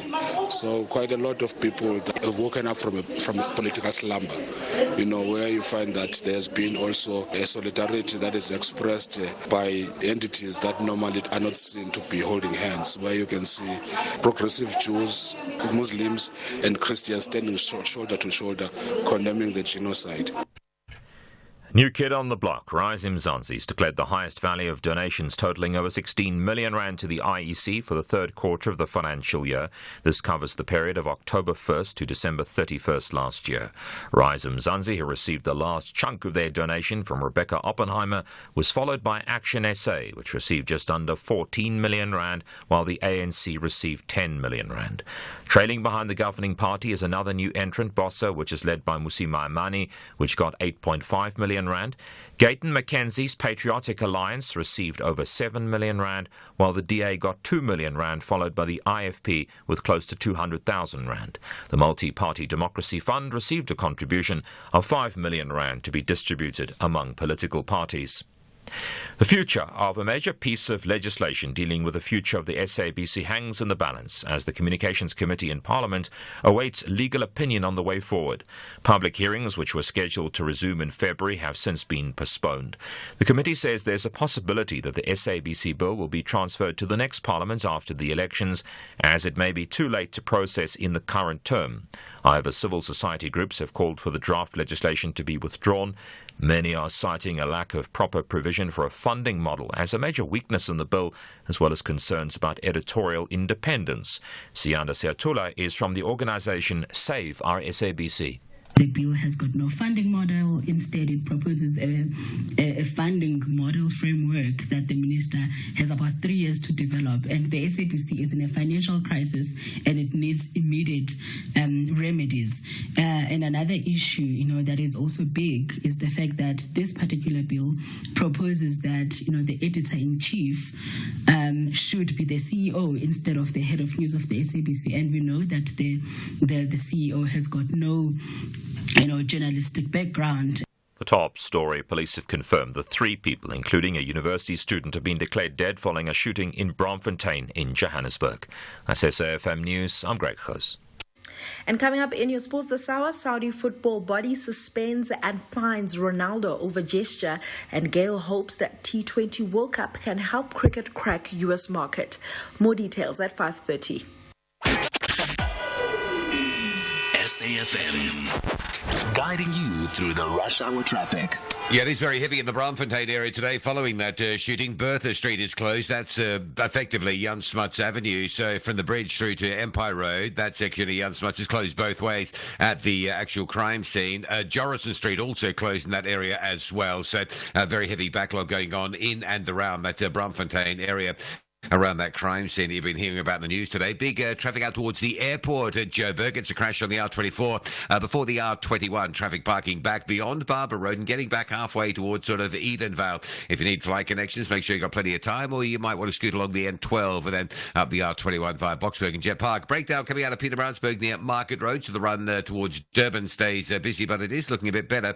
N3 out of Durban to Pinetown. There's now a crash scene near Pavilion. There was a breakdown at Paradise Valley. It's now a crash scene, so the result stays the same. Very heavy from sort of Tollgate Bridge territory on your way towards Pinetown today. Cape Town, a lot of traffic around Hospital Bend. There has been a crash on the N2 outbound as you link to the M3 south in the Bend. That's causing delays. Nelson Mandela Boulevard and Philip Kasana, both highways coming out of CBD, very slow. Rob Byrne, SAFM Traffic. Keeping up with your TV license balance inquiries is now simpler than ever. No more waiting in queues. No more phone calls. Just SMS your ID or TV license account number to 44210 and secure your legal viewing fast and simple. Standard SMS rates will be charged. Terms and conditions apply.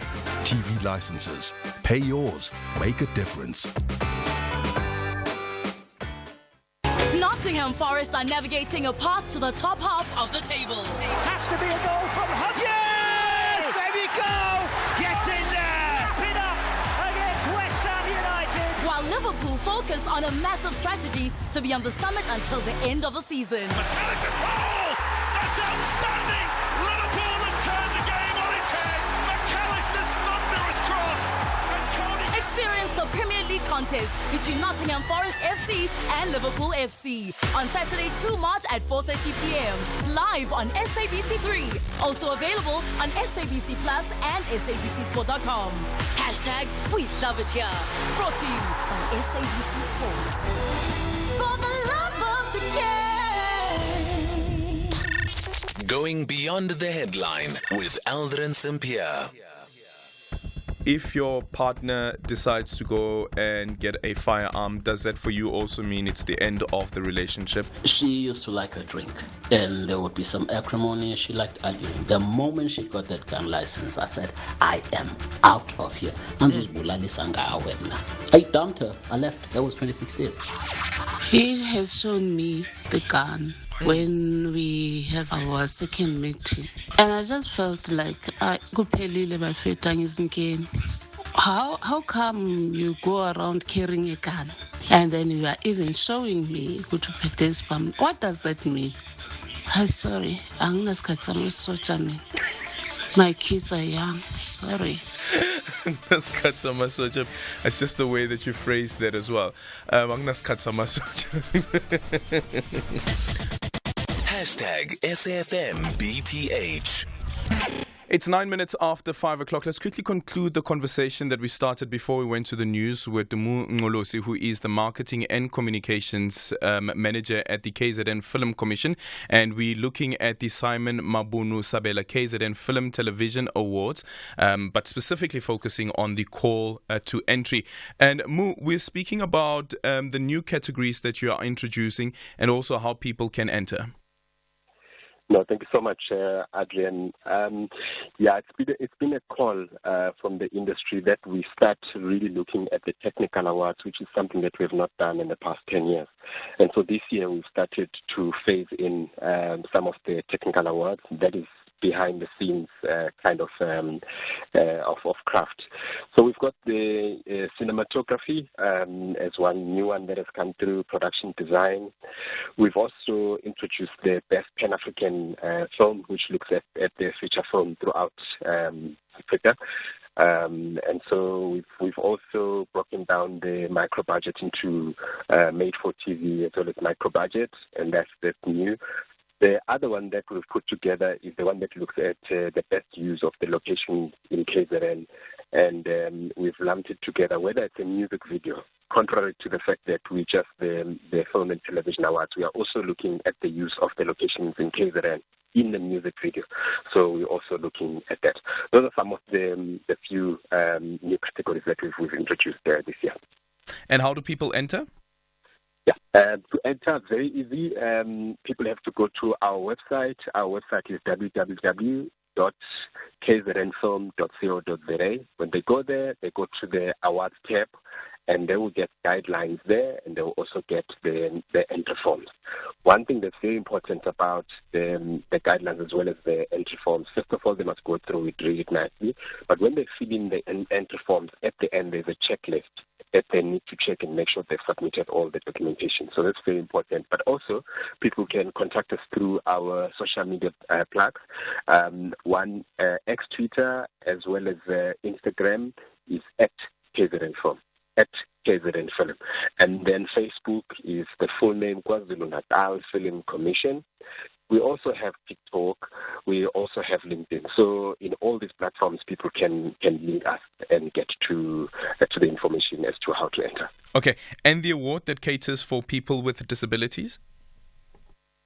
Yes, it's been our mandate. One of our mandates as KZN Film has been transformation in the industry, and we're driving it through inclusivity, making sure that all our programs, they are inclusive of persons with disabilities, and of course, each and every category that is raised there. If there's someone who has a disability, they are able to enter as well, and they are considered. Thank you so much for your time. That is Mu Ngolosi, who is the Marketing and Communications Manager at the KZN Film Commission. And this conversation proudly brought to you by the KZN Film Commission. You can follow the KZN Film Commission on social media, on their handles. Facebook, search for KwaZulu-Natal Film Commission. And then on Instagram as well as X, search for @KZN Film.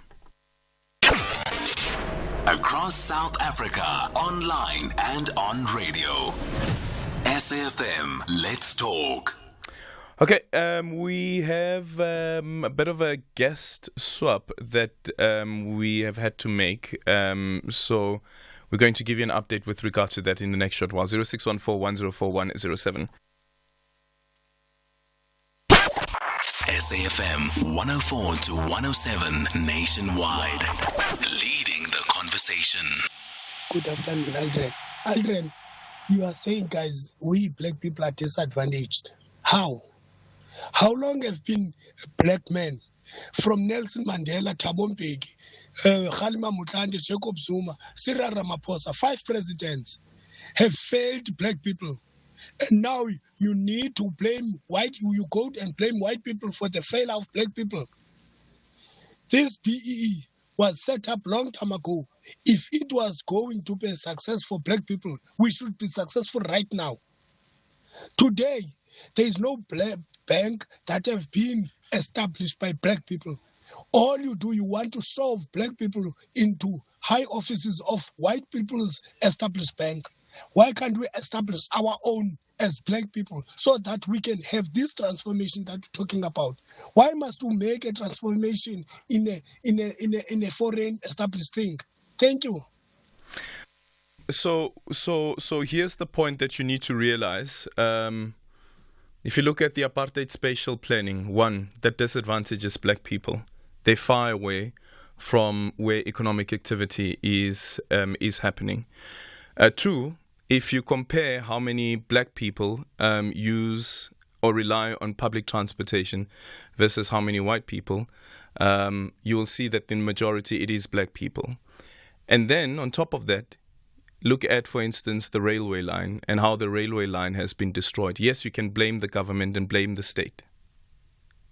You can blame the government and blame the state for the state of the railway, for instance, and we'll be speaking to the ANC about this as well and their proposals in terms of economic transformation in the country.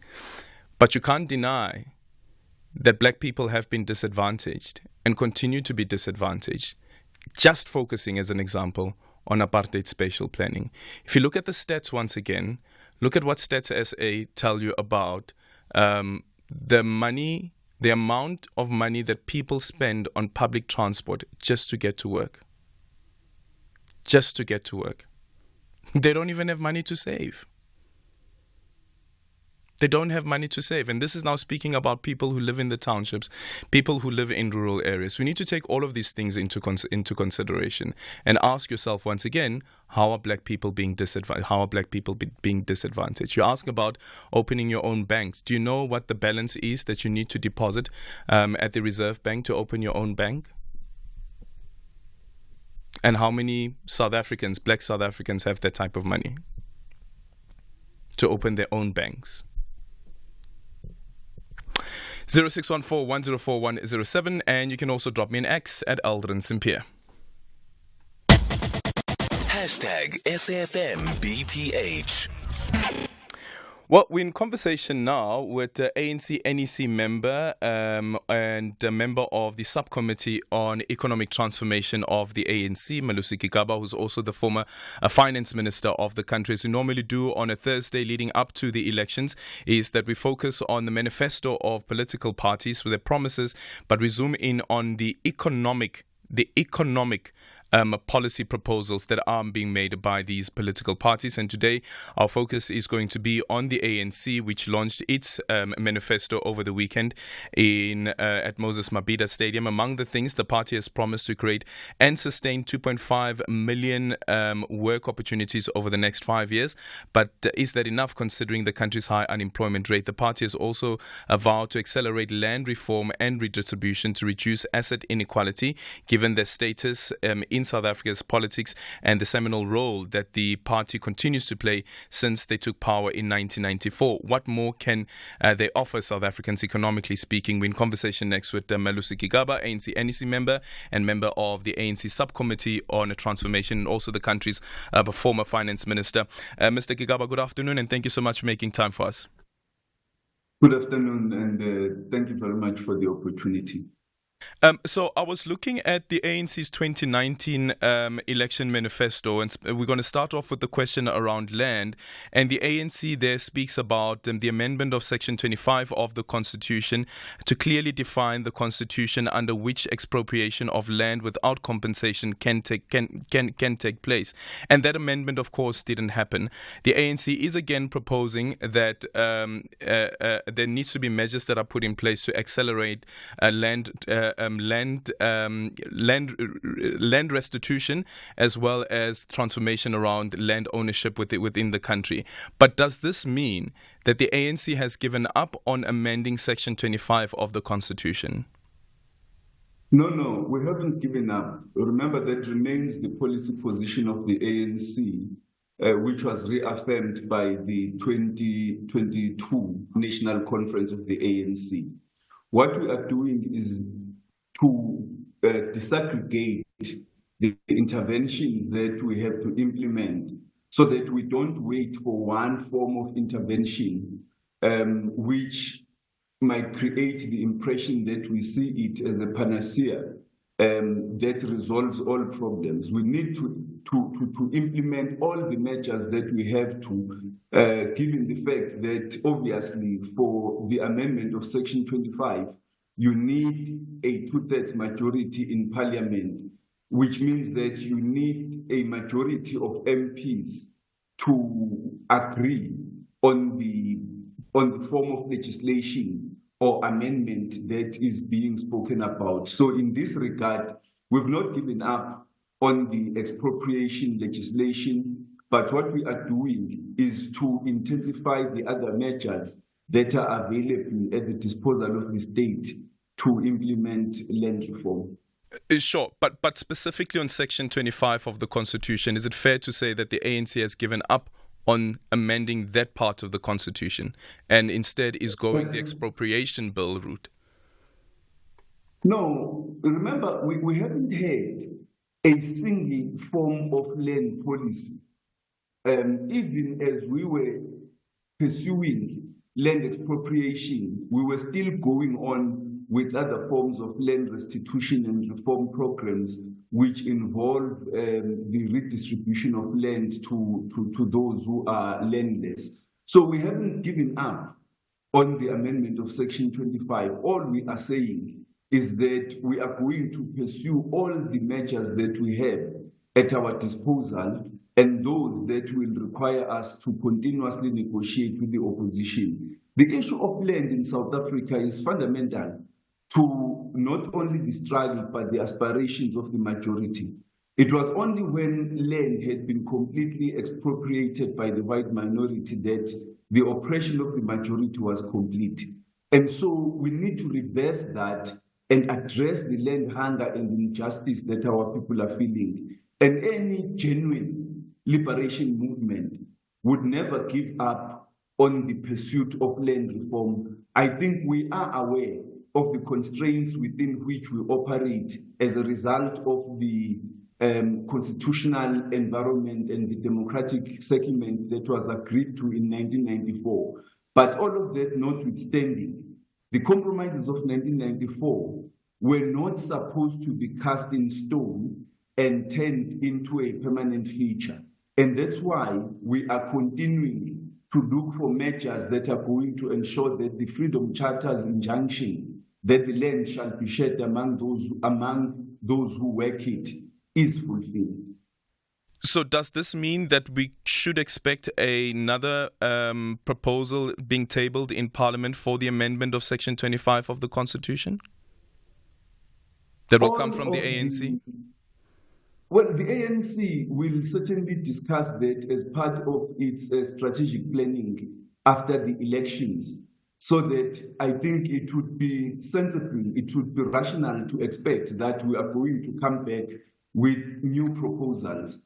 Hopefully, those who want or who seek extensive land reform are going to garner the necessary majority so that they are able to achieve this objective, because we do expect that the parties of white minority rule will continue to resist this reform measure with everything they have. 0614-104-107. You can also drop me an X at Aldrin Sampear. We're in conversation with Malusi Gigaba, the former finance minister, but speaking in his capacity as an ANC NEC member and also member of the subcommittee of the ANC on economic transformation. Culinary tales bold and true that connects with joy, meal and mood. Dijo le Bophelo, a show for sustenance of mind and heart, where food and choice and harmony flow. Catch Dijo le Bophelo and find your glow only on SABC2. Brought to you by SABC Education, enriching minds, enriching lives. Pyramids FC trust their secret plan will trouble their Mauritanian visitors. But FC Nwadibu say they have traveled with the correct tools to rearrange the pyramids. This is the CAF Champions League. Do not miss out on Africa's beautiful game. Pyramids FC versus FC Nwadibu on Saturday 2 March at 3 p.m. Live on SABC Sport on DTT Channel 4. Also available on SABC Plus and SABCSport.com. Hashtag We Love It Here. Proudly brought to you by SABC Sport.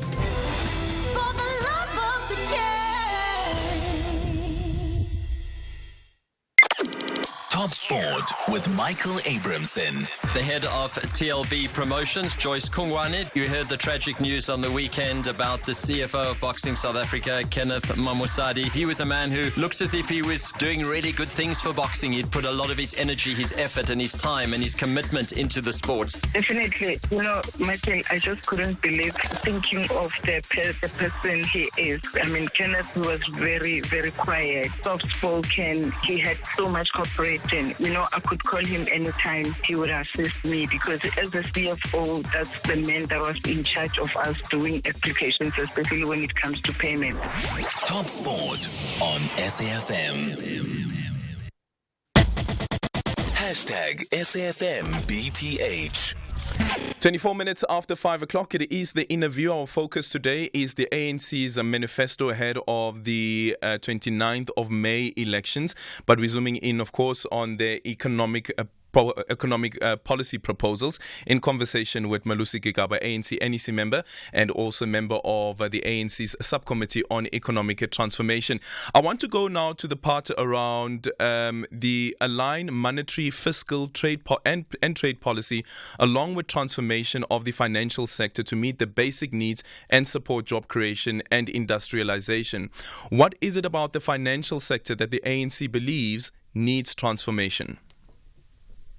If you were to take one major example, all the big 5 banks in South Africa are white-owned. There is no state-owned bank. There is no black-owned bank.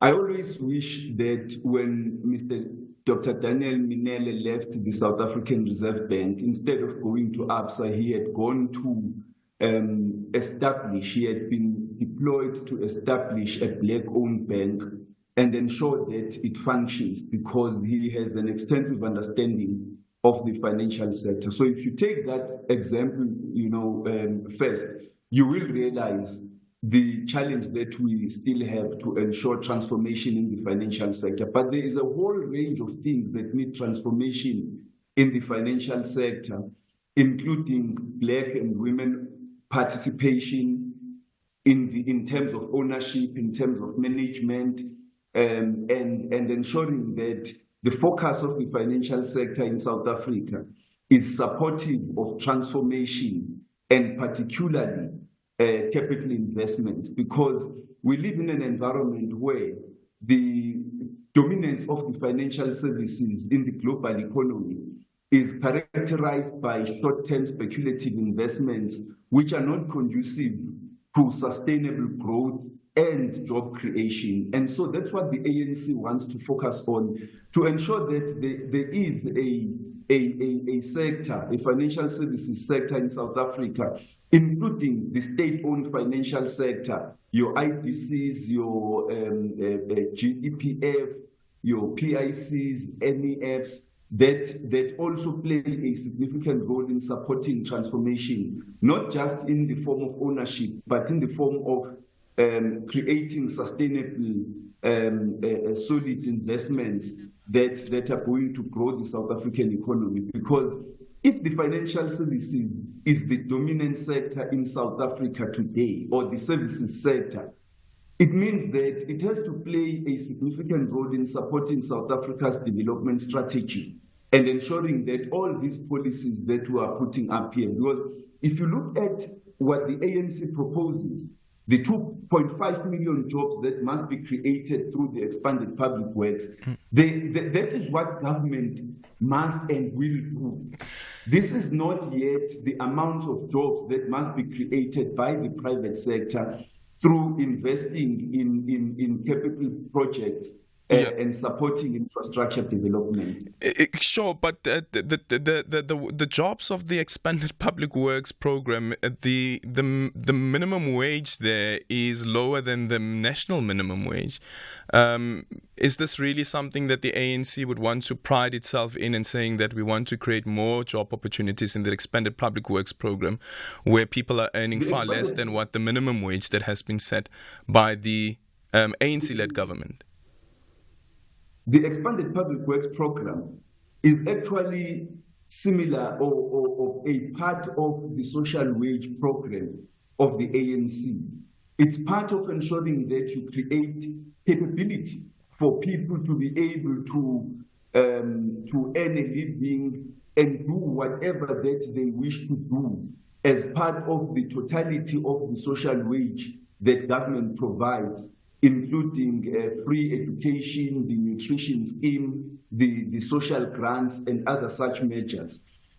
In themselves, the expanded public works program cannot be relied upon as the most sustainable way of creating jobs and getting people into employment.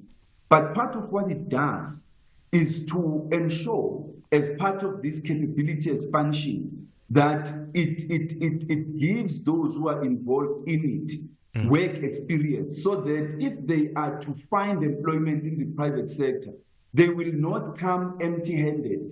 They will be able to say that we do have some experience. But it's important because it involves mostly women who are the backbone of most families in South Africa.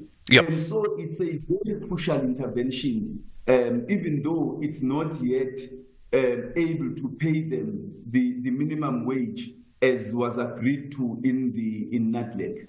0614-104-107, X at Aldrin Sampear, and studio line is 086-000-2032. We'll take your calls just after the MoneyWeb market update with Jimmy Moyaha.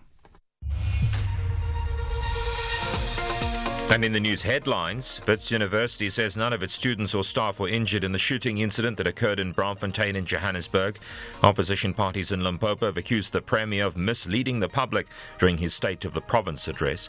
And the DRC president has condemned the violence in Chad following the deadly attack on the headquarters of the National Security Agency. There's a full update at 6. SAFM, guiding you through the rush hour traffic. It's still very heavy in the Braamfontein area following that crime scene this afternoon. Bertha Street, which effectively links Nelson Mandela Bridge to Jan Smuts Avenue, is closed, and Jorrison Street going in and through that section of Bertha also closed as well. So it's just forcing traffic onto local routes, and it is heavily backed up. Earlier crash on your way to the airport on the R24 is being cleared, so that backlog for your flight connections is thankfully, I think in the past, looking at gap through Midrand and onto Pretoria today. No major problems on the highway networks. Durban, a lot of congestion around the Kwamashu Highway, Chris Harney Road at the N2 bridge. There's a breaking down truck in the mix today. It's really super badly backed up. Dust Road's congested. Chris Harney going up from the Durban North area, and even the N2 trying to get off of the Kwamashu exit. That's a heavy backlog that extends almost back as far as Inanda Road territory. M7 and Bel Air and Wakesley queues both ways there. Cape Town, the CBD, Greenpoint, the Waterkant area, waterfront as well. All of that very busy today. A lot of traffic on that side of Cape Town. Earlier crash at hospital bed has been cleared, but it's had backlogs coming out of town of both Nelson Mandela and Philip Kosana. And the R300 is probably worth a mention as well. It's extra heavy today, heading into Mitchell's Plain. The backlog of traffic through to about the Delft side. Rob Byrne, SAFM Traffic. This is SAFM Sports with Doming Kapele. In your sports this hour, SuperSport United head coach Gavin Hunt says that his main goal this season is to better their position from last season. Matsatsanza were third last season on 51 points, behind Mamelodi Sundowns, who won the title with 70 points, and Orlando Pirates, who finished as runners-up with 54 points. This season, SuperSport have 31 points with 12 matches left to play in their DStv Premiership campaign, and Hunt says they will push for more points. Meanwhile, Saudi Arabia's football governing body have suspended Cristiano Ronaldo for one game over a gesture that he made on the pitch last weekend that was judged as provocative. The Saudi Arabian Football Federation said that the Al Nassr captain was also fined a total of $8,000 for the move, which broke rules against provoking the public during a match. The decision cannot be appealed. In a sports newspaper, Ronaldo was quoted saying that he respected all football clubs and that gesture just expressed strength and victory, not offense, and was considered acceptable in Europe. Meanwhile, Kylian Mbappe will face a former club Monaco for the final time as a Paris Saint-Germain player tomorrow, provided that coach Luis Enrique selects his star player. The France captain's relationship with the PSG boss has come under the spotlight, with Mbappe discovering that he's no longer assured a place in the lineup since telling the Qatar-owned club that he would leave at the end of the season. Now, Mbappe informed PSG in mid-February that he intended to depart when his contract expires in June after 7 years at the Parc des Princes, with Real Madrid likely his next destination. In cricket, former West Indies star Chris Gayle says that he hopes that the T20 World Cup will help cricket crack the lucrative American sports market and lift the game onto a new global level. The T20 showpiece, which starts on the 1st of June, is being jointly hosted by the United States and Gale's native West Indies, where big crowds are expected. But it will be the first major international cricket tournament staged in the United States, with a sellout crowd expected for the clash between India and Pakistan at a temporary 34,000-seat venue in Long Island in New York. Then in Olympics, the organizers of the Paris Olympics are said to take the keys for the athletes' village today, just a day ahead of the schedule, reinforcing that there is confidence that they will be ready for the games. An inauguration ceremony at the site in northern Paris will see President Emmanuel Macron attend as the guest of honor alongside a number of French athletes. The roughly 40-low rise tower blocks will house around 14,000 people over the course of the Olympics, which kicks off on the 26th of July, and another 9,000 during the Paralympics afterwards. For SAFM Sport, I'm Doming Kapele. Mudimukio. Teenage pregnancy is rife in South Africa. This is very alarming, with 1 in 4 girls under 20 years of age falling pregnant. The current stats released by Statistics South Africa indicate that more than 90,000 girls between 10 to 19 years of age gave birth between March 2021 to April 2022 in all 9 provinces. Why? Why is South Africa one of the highest globally in teenage pregnancy? No means no. Stop gender-based violence femicide now. SABC Education, enriching minds, enriching lives. You are listening to Aldrin Sampear in Lubumbashi when they went down by a goal to nil against the Ravens. They want to ensure their visitors walk away with sad faces when they meet in the final group stage contest. However, the DRC outfit are confident of another upset. This is the CAF Champions League. Catch Mamelodi Sundowns versus TP Mazembe on Saturday 2 March at 2:30 p.m. live on SABC1. Also available on SABC Plus and SABCSport.com. #We love it here. Proudly brought to you by SABC Sport. For the love of the game. Economic news on SAFM. Facts and figures you can count on. And it is time for a MoneyWeb market update with Jimmy Moyaha. Jimmy, good afternoon. Welcome to the show. So digging a little deeper into the state bank's ambitions, as you just heard now, our former finance minister is also speaking about that. Good evening, Aldrin. Good evening to me. Good evening to the listeners, and good evening to Honourable Gigaba. Yes, we are digging into this. There was an interesting conversation that took place as far back as 2017 when former Minister Gigaba was in office as finance minister, and it was stated that back then that there would be no pursuit of a state bank, and now we know that the Post Bank has gone on to look to pursue these avenues. We know that Itala has also been declined a state bank, banking license by the SARB on 2 separate occasions. So we're going to dig into that. We're going to dig into how that unfolds and look at the ups and downs of those 2 companies, Post Bank as well as Itala, from that perspective, and see if we can make heads or tails of it. Hopefully you get to some answers on your side as well in your conversation, and we'll see if all of the conversations can be put together. And then today is a results heavy day, so the rest of the day is going to be spent looking at Impala results, Spur results, Santam results, and even First Rand results. We're going to see if we can get through as many of those results updates as possible. Most of them are interim results, except in the case of Santam, that is full year results, so it'll be nice to reflect on that from a full year perspective. But before we get to that, the markets have had quite a good day today. The Rand showing signs of strength and signs of life. Alongside that, the equity markets also in the green, and resources leading the charge. Henko Creer has been keeping an eye on the markets for us throughout the day. He joins me now to give us a quick snapshot of what's been happening. Good afternoon, Henko. Thanks as always for keeping an eye on the markets. For once, we're not going to speak about Bitcoin because everyone else actually had a good day. Absolutely, yes. Hello, Jimmy, and hi, Aldrin, and good evening to all the listeners. US markets currently about 0.5% up. Still early in the day for them, but let's see where it ends. Looks like they're going to have a wonderful day and a green day.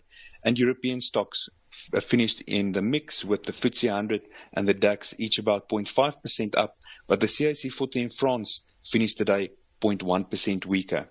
Then the JSE gained 0.7% today and finished at 72,730 points.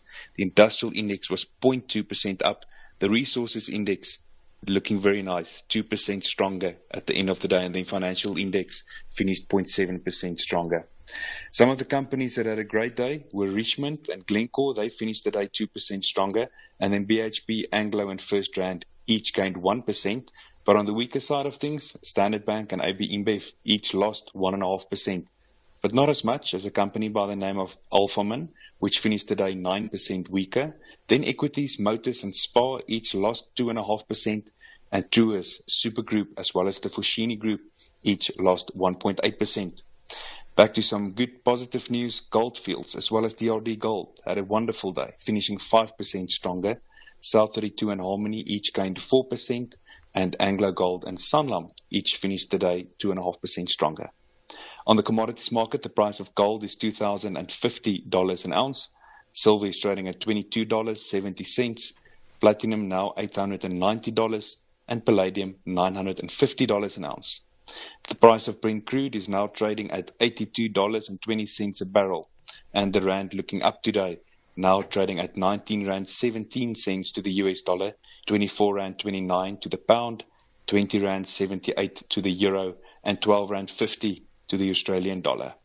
A Bitcoin now trading at $63,000, and that is 1.2 million Rand. Jimmy, that's how the markets performed today. Thank you very much for that update, Henku. We're definitely going to keep an eye on some of these market movements and see if we can dig into some of those good performances throughout the day. But we'll be back just after 6 p.m. for that and the other stories that we'll be covering. For now, Aldrin, back to you and the team. Thank you so much. Jimmy Moyaha is back again just after 6 o'clock. Culinary tales bold and true that connects with joy, meal and mood. Dijo le Bophelo, a show for sustenance of mind and heart, where food and choice and harmony flow. Catch Dijo le Bophelo and find your glow only on SABC2. Brought to you by SABC Education, enriching minds, enriching lives. You will never walk alone. Oh yeah, I fully concur. Your screen is more than marvelous with Liverpool FC TV, where you can catch highlights of both women and men's teams from the junior stars to the elite level. Conversations with the playing personnel and mentors, including the latest updates about this massive football brand. The Reds. Witness Liverpool FC TV on your home of sporting excellence. Your front seat awaits you every Monday at 9 p.m. live on SABC Sport on DTT Channel 4. Also available on SABC Plus catch-up service and SABCSport.com. Proudly brought to you by SABC Sport. For the love of the game. You are listening to Aldrin Sampear on SAFM. We continue with the interview in conversation with Melusi Gigaba, ANC NEC member and also a member of the ANC Subcommittee on Economic Transformation, also former Minister of Finance. So we're taking your voice notes on 0614-104-107 and your calls on 086-000-2032. Let's go to Mbombela. Nevari, good evening. Good evening, Adrian and Comrade Melus there on the studio. You know, I'm quite delighted that the ANC is still committed to the project of land reform. And I think that South African must give the ANC of our own majority to ensure that we continue with that agenda. And last time we attempted to amend Section 25, some land reform pretenders sold us out in Parliament, claiming that they will give us some majority to change the Constitution. And I think that I'm quite happy that... but the ANC changed the text, Nevari? No, the text is that, let me clarify, the text is that the ANC doesn't seek to nationalize the land.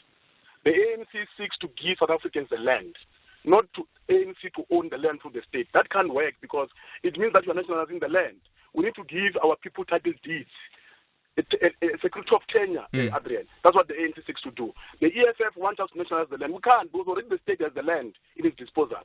That's why Minister Didiza is busy with the program of giving South Africans and black in particular land to ensure that they farm and deal with the issue of livestock. So we can't do what the EFF want to do. It's incorrect. But also I want to commend the ANC for the issue of the state bank. I think South Africans must see that socialism is no. It's socialism direct.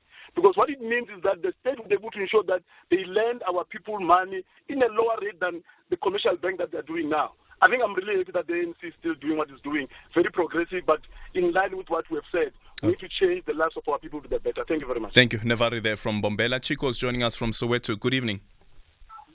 Good evening. How are you? I'm well. Thanks, Chico. You can go ahead. About the land reform, I just want to say, please, if land reform is utilized in this country, please. As you said, I don't want to see the extermination of reverse park and Stellenbosch and replaced by squatter camps. Please, the land reform, it should be a land reform for agriculture, farming, not for mushrooming of squatter camps. Please, I'll be happy with that.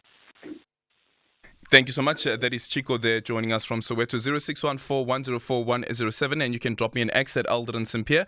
Mr. Gigaba, quick response to what has been said so far? Well, I think I agree with both. I agree with both the callers. Let me start with Chico first. It's very important that we focus on turning our land into a productive asset. Because ultimately the growth of any nation depends on land reform. That's what the Chinese did, that's what the Asian countries did, the East Asian economies, and that's what some of the countries on the African continent did, but with great resistance in Africa compared to East Asia. But it's something that we need to focus on because ultimately, with land ownership, we will be able as a country to drive an investment, a sustainable investment and development, inclusive development agenda. With regard to what Nevari says, we have to pay attention to what therefore the ANC views as the weakness of these coalition arrangements, in that for you to implement extensive land reform or even extensive economic transformation, you would have to negotiate and bargain with people who are opposed fundamentally to that agenda. And that is why the forces that seek fundamental transformation have got to enjoy overwhelming majority in the legislative institutions so that they are able to convert that majority into a transformative instrument. If we don't do that, we would find ourselves trapped in a situation where you have to bargain with people who are opposed to extensive transformation for you to be able to implement any policy. And at times they will sabotage you.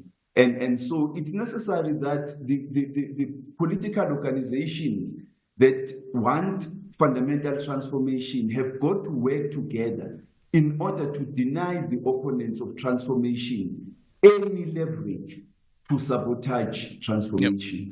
Kumkani on X saying that I can't wait for the State Bank. Want to urgently transfer my bond. Hope it will be on a better rate. Let's quickly take your voice notes.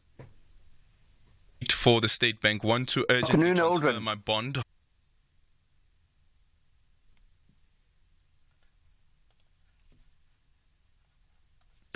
Okay, apologies for that. Just trying to quickly sort this out because we're also streaming on YouTube. So that sound there is the sound that is coming through. Let's quickly try this again. Okay. In the meantime, let's quickly go to Maxwell, who's joining us from Limpopo. Maxwell, good evening.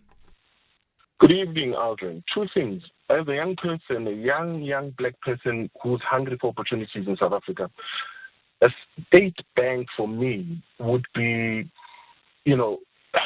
another way of government trying to address unemployment rate. I mean, the president spoke about government not, being a creator of jobs, because government is an enabler of an environment that is conducive for the private sector to create jobs. But with the state bank, then you're talking to the availability of loans to key sectors of the economy that private banks may consider unprofitable and are unattractive for investment. And for me, that speaks to me. So this is something for me that I look at it and I say, okay, it's an opportunity for me as a young black person to grow and perhaps be something in this country, because government already is the highest employer in this country. Can it employ more? Possibly it can, but not only does it need to disturb the monopoly that is currently out there with the private sector and compete in the spaces of the private sector in order to create those jobs and job opportunities. Thank you. Thank you so much. Mr. Gigaba, do you know as yet where the state will be finding the money from to plug into the capital that is required by the Reserve Bank for that license to have a state bank? Where would that money be coming from? Let me start by saying, even before I get to that question, just with regard to the issues Bungani and Maxwell are raising, the extent to which the state bank will be successful in implementing transformative policies will depend on the transformation of the mandate of the South African Reserve Bank. Unless we transform not only the ownership, but the mandate of the South African Reserve Bank as well, we will not be able to achieve the objectives we have set ourselves. And that's why the ANC manifesto talks about the macroeconomic balance, the balance between your fiscal and monetary policy. Yeah. But what exactly is it that you would be changing, though, with that mandate? The mandate, the apartheid South African Reserve Bank had a dual mandate. Not only to manage inflation, but it also had to focus on job creation and economic growth. The Democratic Reserve Bank, at the point of negotiation, that second mandate was removed. And that is the mandate that needs to be brought back so that the South African Reserve Bank is able to play its conducive role. Because in the environment of high unemployment, you see, people are reeling from unemployment.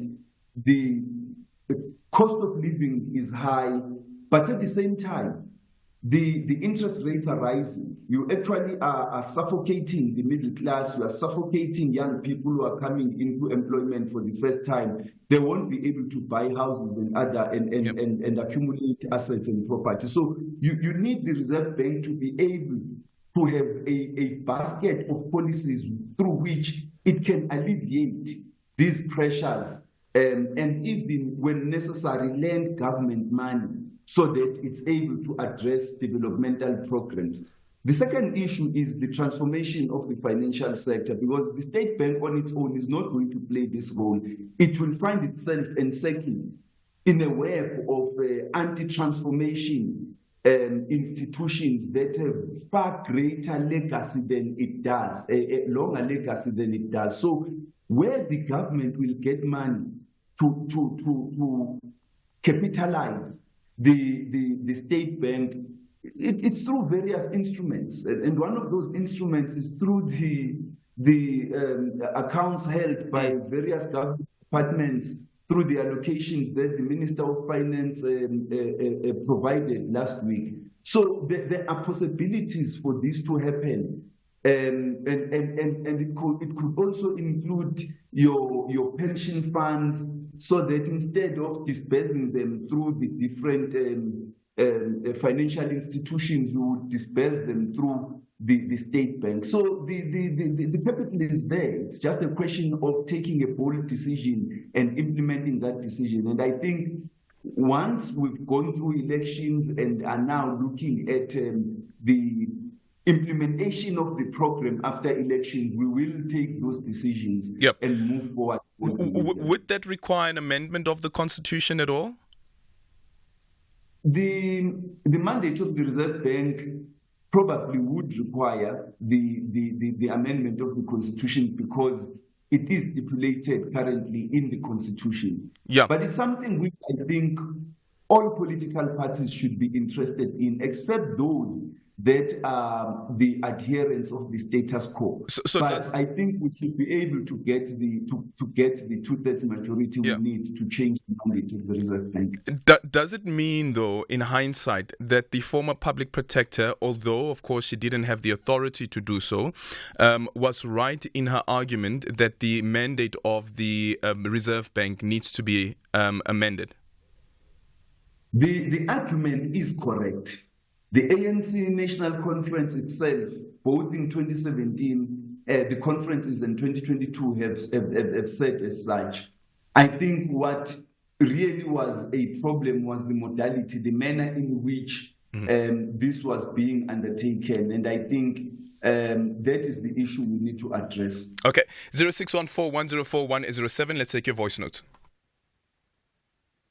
Just listening to Malusi Gigaba, all those government-controlled financial entities that he was talking about, the PIC and all of those, they control trillions of rands of government and taxpayers' money. Why have they not started a bank? Why have they not started banks? Why have they not started industries set up close to where the people actually stay, so they don't have to spend thousands on transportation? And just a reminder to him, the banks are not white-owned. They are owned by shareholders on the stock market. Good afternoon, Aldrin and SAFM listeners. My question to Mr. Kigaba is, do they think, as the ANC, they will ever get a 2/3 majority again? Because at the time when they were a 2/3 majority in parliament, it was the time of Nelson Mandela. The issue of land was not on the debate. They didn't even entertain that at the time when they were in 2/3 majority. Do they think now in the 2024 they will ever get, I hear him saying it's a fundamental thing, but at the time when they were in 2/3 majority, they failed to focus on Section 25 about that. Hi, Aldrin Sampear. Hi, SAFM listeners. My question to Malusi Gigaba is, all these policies that he's stating that the ANC wants to do now, while he was in government, while he was finance minister, why didn't he push for any of this to be implemented? In fact, he's been fingered or identified as the architect of state capture. So why should we believe anything that comes out of his mouth now in terms of trying to forward the agenda of transformation? He had the opportunity to do it when he had influence and power, but he didn't. I would like him to answer that question. Deji from Cape Town, thank you. Okay, Mr. Gigaba. Thank you very much. I agree with the view that the DFIs should play a significant role, not only in terms of the establishment of the intended state bank, but also in terms of financial sector transformation as well as infrastructure or capital investments.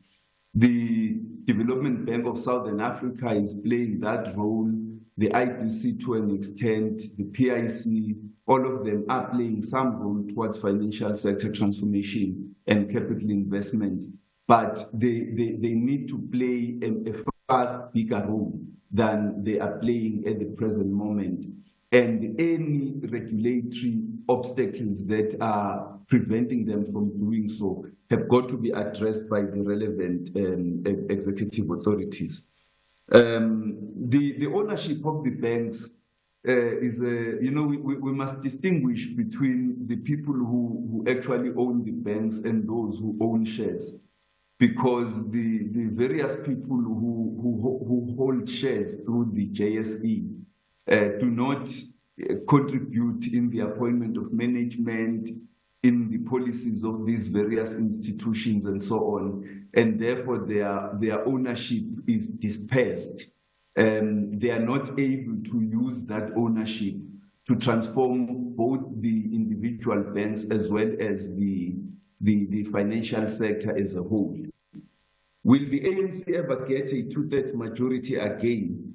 It is possible. I think nobody in life can predict what's going to happen. It might not be in this coming election, but it could very well be that in the next elections, it's able to do that. And sometimes it won't be able to achieve it on its own. It will have to enter into partnerships, strategic partnerships with various other forces that also seek transformation in order to implement these policies. While I was in government, I only had 11 months, if the gentleman who asked the second question is fair to me. I only had 11 months, during which 11 months, the priority was really stabilizing the economy, fending off the ratings agencies, ensuring that we stabilized the economy, regained investor, business, and consumer confidence. That 11 months was not sufficient to do all of these things that we are talking about today. I think this requires someone with the longevity of Minister Manuel, and it requires that the ruling party should have a long term in terms of tenure in government for it to implement these programs. But the question that the issue of me being the architect of state capture, that thing has not been proven anyway. The allegations that were made, I responded extensively to them, as a result of which nothing came of them. And so it's not worth responding to. I don't think I should waste my time. The fact that someone makes an allegation against you doesn't mean that that allegation is true. And so I shouldn't waste my time responding to that nonsense. Yeah, but the Zondo Commission found that you're not a reliable witness either, and makes reference to the architects of state capture, and speaks about Lynn Brown as well. The fact that they make that finding doesn't mean that that finding is correct. The findings of the Zondo Commission themselves are a subject of an extensive review process by many people, and they themselves are not reliable. And I think we shouldn't distract from this conversation to talk about me I'm very much capable of defending myself. What I've been asked to talk about today are ANC policies, and I'm keen to do that in a spirited manner. Okay, thank you so much. That is Malusi Gigaba, former finance minister, ANC NEC member, and also member of the ANC subcommittee on economic transformation. We've come to the end of our voyage. Thank you so much for choosing Flight SAFM, BTH 326 with me, Aldrin Sampear. Today we leave you with the words of Les Brown, who once said, accept responsibility for your life. Know that it is you who will get you where you want to go and no one else. Apologies, we're a bit late for the news. Independent and impartial. This is SAFM News.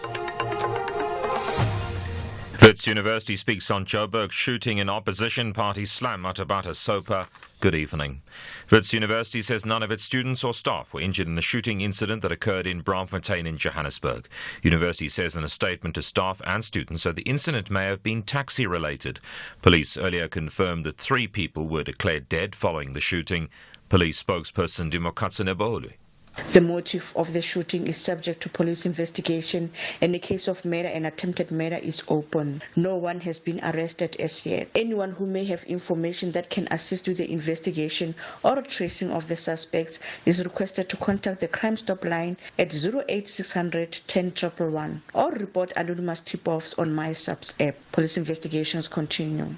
Health officials in Gaza say more than 100 people have been killed and many more wounded as they were waiting for food aid on the edge of Gaza City. The BBC's Sebastian Usher has more.